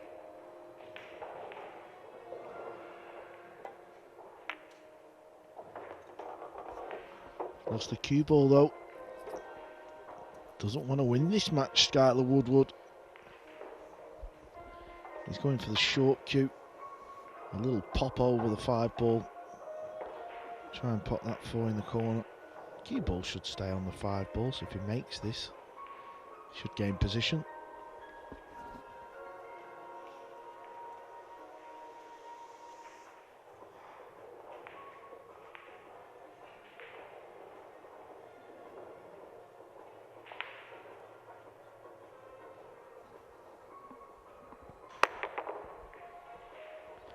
Well, things look like it was just all going to be over, but things are going to start to get a little bit scary out there now. If Massey can clear the table, 8-6. 8-6 it's a close match. Well, his shirt pays tribute to a horror movie. That's what it's turning into for Woodward. The Omen's not good at the moment. The US Mosconi Cup player.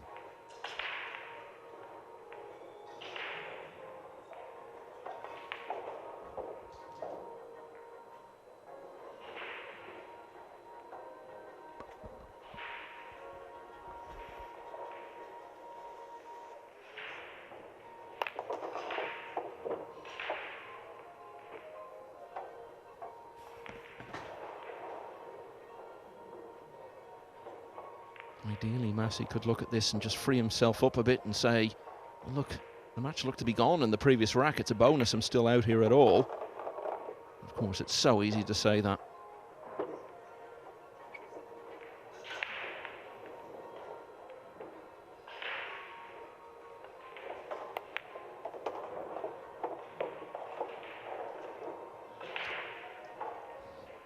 Looks pretty freed up, though, in the way he's taking these.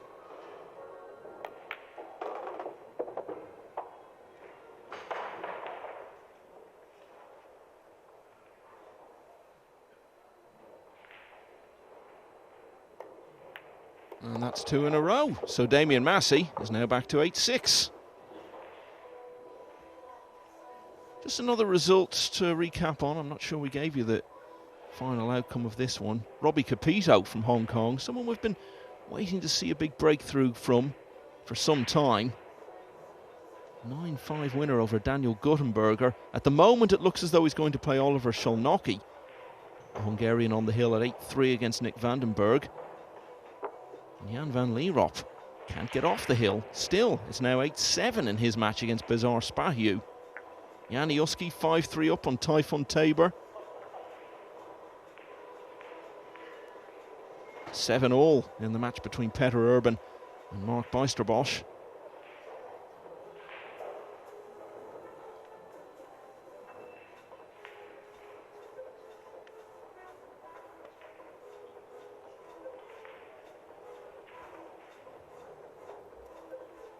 And of course, there was another player, Mike Massey, an American who was famous for his trick shots. I think it will go down as a bit of magic from Damien Massey if he can end up winning this match from the position he was in. Only 2 behind.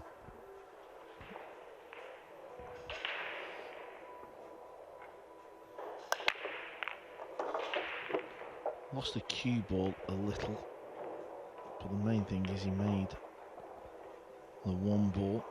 If you can't see the potting angle, there may be enough gap in between the rail and the 2 where he can play a good kick shot. It's tight, very tight.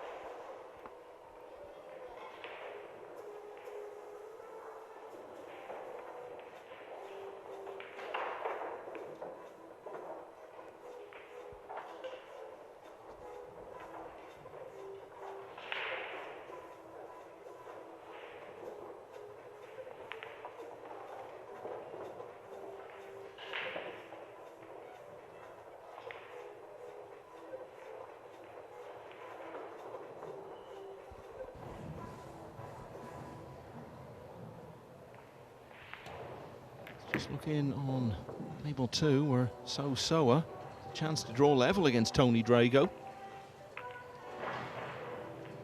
Looking to get to 5-all.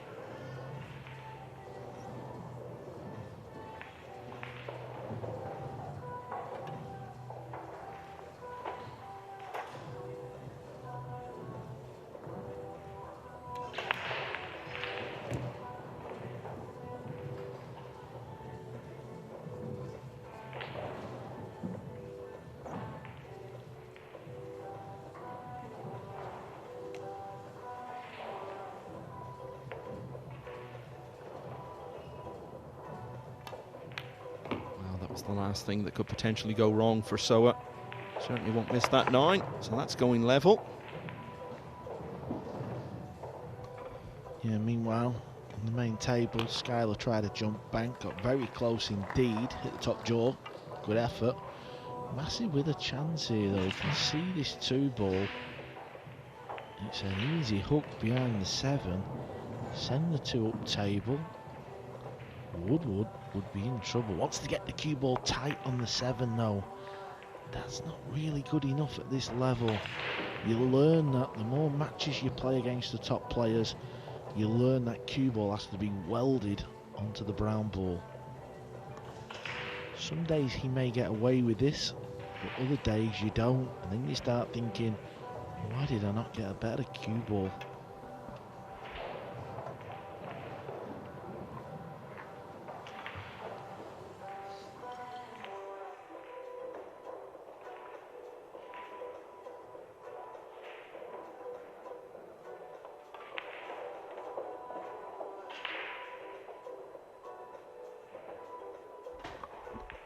Woodward's flying high. Yep, you see what I mean, Michael? If the cue ball was tighter on the 7, he couldn't play the jump shot, he couldn't get away with it. Massey's still at the table, I understand that, but could have had ball in hand.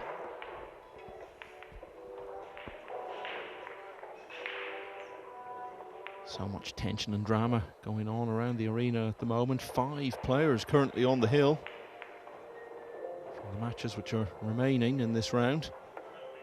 Woodward is one of them. Looked as though he was going to get off it about 10 minutes ago, and he's got another chance to do it here. Double kiss, leaving the chance, and it all goes back to that point that you made, Carl, about not getting tight enough in his previous shot.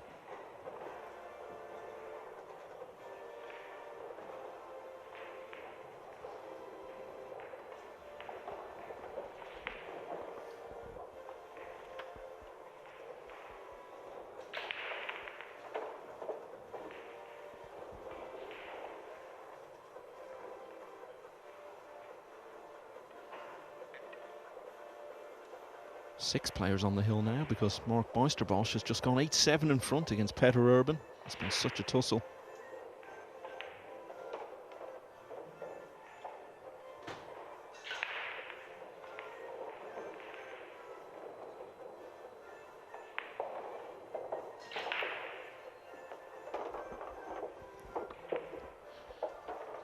High regarded as a good banker of the ball. This is a prime example why. I know you might think it's easy, it's not the most difficult of banks, but you've still got to pot it, you've still got to make the shot. Needs a good cue ball here though.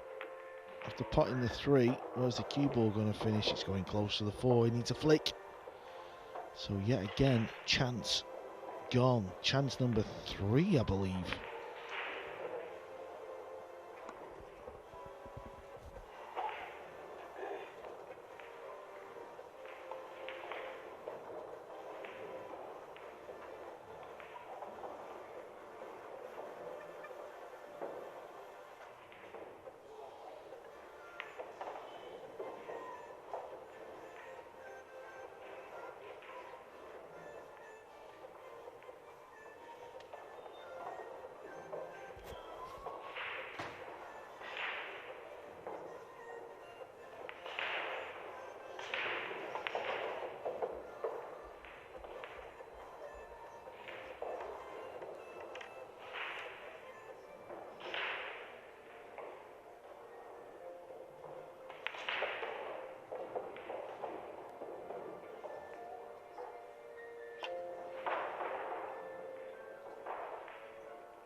Woodward must at least partly be thinking, how on earth am I still out here?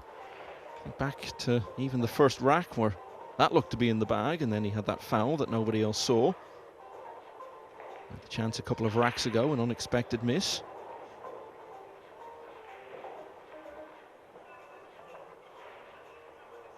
Jan van Lierop has finally got the job done against Bezar Spahiu, winning 9-7. The Dutchman will play Konrad Yusashin in winners' qualification tomorrow.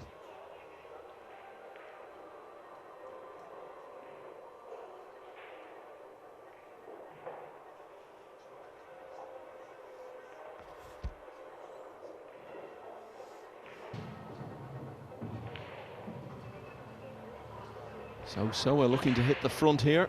Chance to go 6-5 up on Tony Drago. I think one of the previous times we looked in it was 5-3, so that would be 3 in a row, but that shot's gone all wrong. Yeah, now she's got to kick the 7 ball into the top left corner. Woodward is also kicking at the pink 4 ball. Woodward plays the game the right way though. He's not just hitting this ball, he's trying to do something to get safe. That's the pace he played. It's gone wrong. So I've played it firm. She needs this ball to stop. It hasn't, so Drago can cut it in the middle. He'll waste no time as well. Yeah, that could be a very big juncture in that match. Soa had the chance to lead. Instead, it's Drago who's going to get within 2 of victory there, it would seem.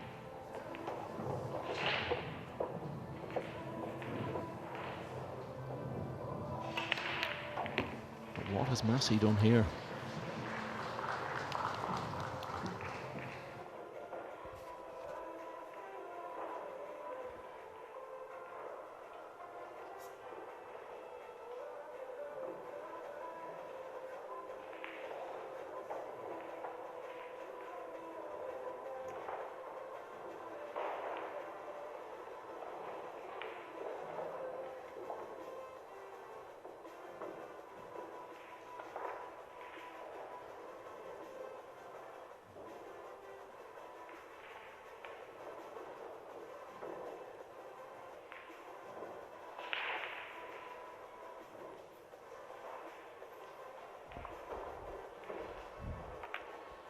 Playing a cheeky bank. Probably more safety in mind as well, hence where the cue ball's finished.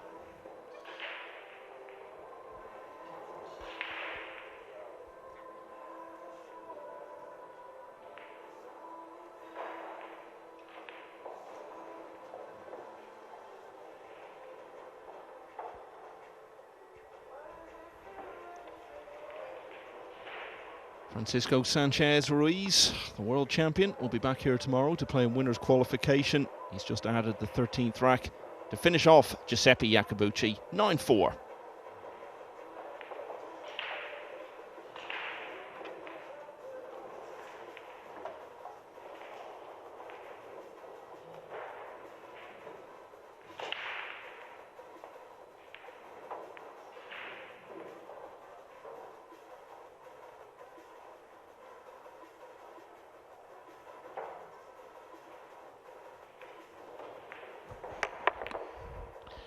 He's going to leave a shot here, I think, unless he finds the back rail. It's all about the pace.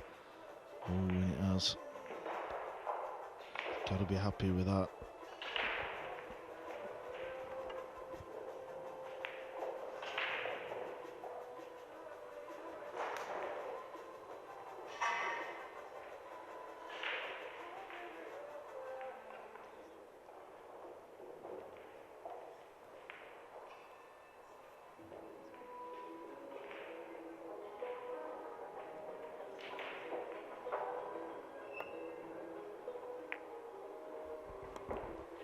That's all they could do, really.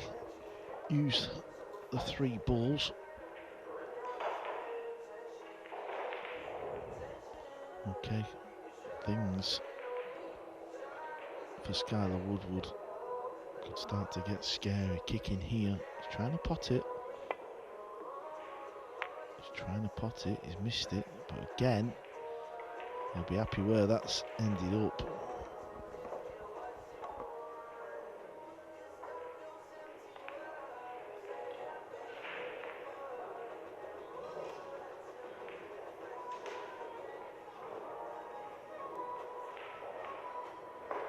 Told you a few minutes ago, Francisco Sanchez Ruiz is through. That's going to be FSR against EAG, because Emil Andre Gangflow of Norway, looking to back up his really good run at the Spanish Open, has also won 9-4 against Mustafa Alnar.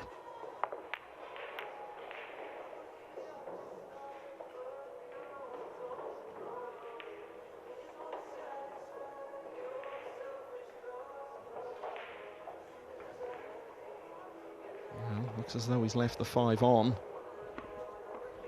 How do you get to the 6? Yeah, just a few shots in this rack where Skyler's got away with it. He just always felt like he was going to get a chance to win the match in this rack. If he gets this one right, it's a big chance. How's the pace? Needs to slow down.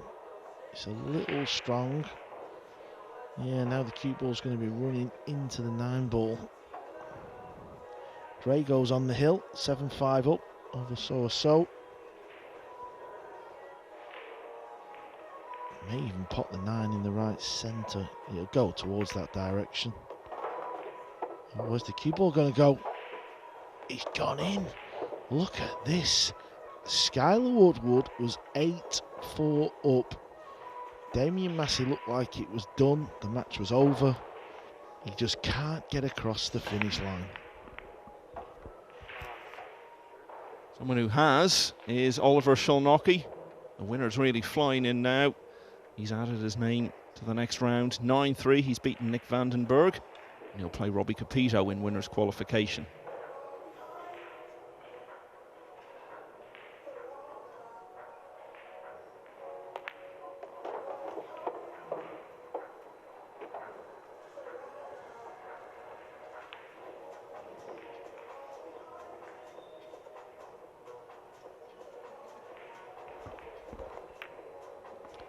Well, he's won the last 3 racks, Michael. From 8-4 to 8-7, he can still win this match. Yeah, not just 8-4, but a few balls away from losing 9-4, and Woodward just somehow let him back in. What a story this is turning into. So just a few places left now to be decided in the winner's qualification round. This and 2 others still out there. Yanni Uski is leading Typhoon Tabor 6-4. And Mark Beisterbosch is still on the hill, 8-7 against Peter Urban.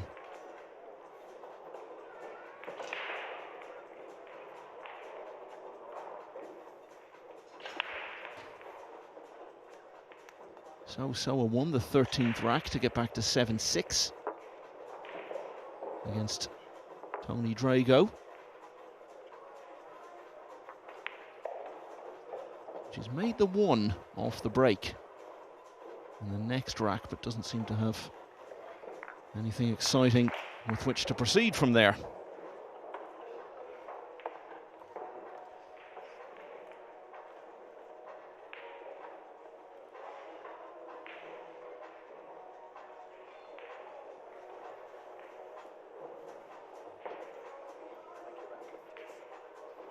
Losers round 2, Rainer Lahr of Estonia level at 2-all with Eric Kohler. Wen Kong Tan of Vietnam 5-3 up on So Shaw. Jim Telfer and Fitim Haradinaj, who beat Sanchez Ruiz earlier in the year. That one's 2-all. Pius Labutis, a recent Matchroom Open event semi-finalist, 4-1 up on Gabriel Valasash of Romania. All eyes though on the main table. Massey somehow back to 8-7.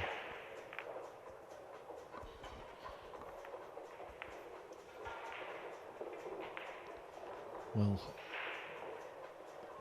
for a minute there, I knew it was going to be dry, and I thought he might just get away with it, not leave a pot. But that bump, the 1 ball on the 7, has knocked it into a potable position. But can Woodward get out? This is the problem. 2 rails round into centre table for the blue 2 in the right centre.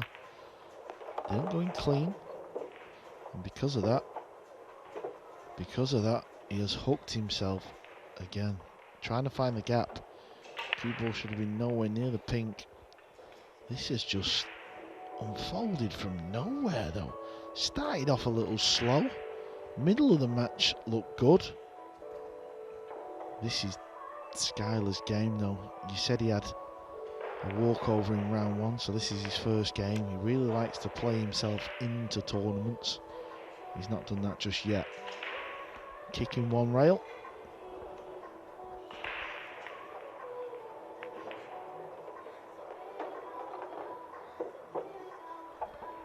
Oh, what a fluke that is. What a fluke that is. You could never envision this. You would never call this in a month of Sundays. I'm surprised the 6 even went in. Just purely the pace.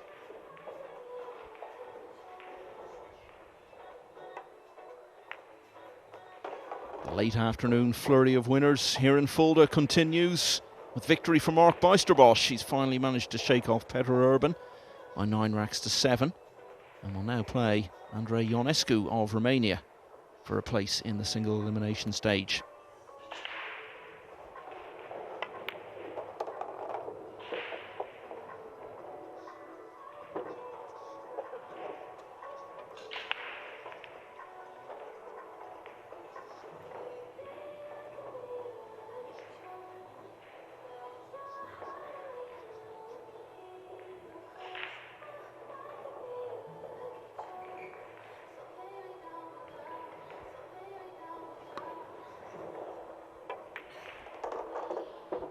I think if Damien does go on to lose this match, he's not really going to moan about the fluke, because he's had chances, kind of all got a bit lost beginning to the middle of the match. Skyler kind of helped him get 7 racks in the end. He will know this. Won't be the end of his campaign, whatever happens. If he loses, he'll go over to the loser's side and play Christian Surdea of Romania.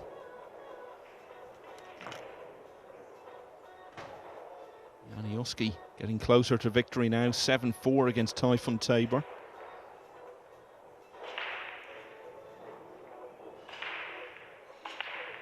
The only other match still going in this round.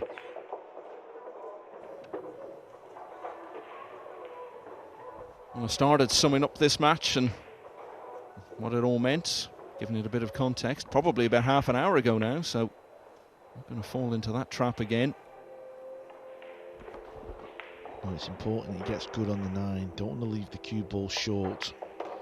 Make sure you get good on the 9, and that is what he's done. That's more than good enough. So finally, he got to match ball. This for the win. Well, it was a good start for Damien Massey. He led 2-0. Skyler Woodward started to turn it around, but Massey had so many chances after that, and he was really let back into the match when Woodward passed up the chance to win 9-4. It did get back to 8-7. Skyler Woodward, though, has closed it out in rack 16, and he will now play former world snooker champion Stuart Bingham for a place in the final 64. Next up on this table, we're over to the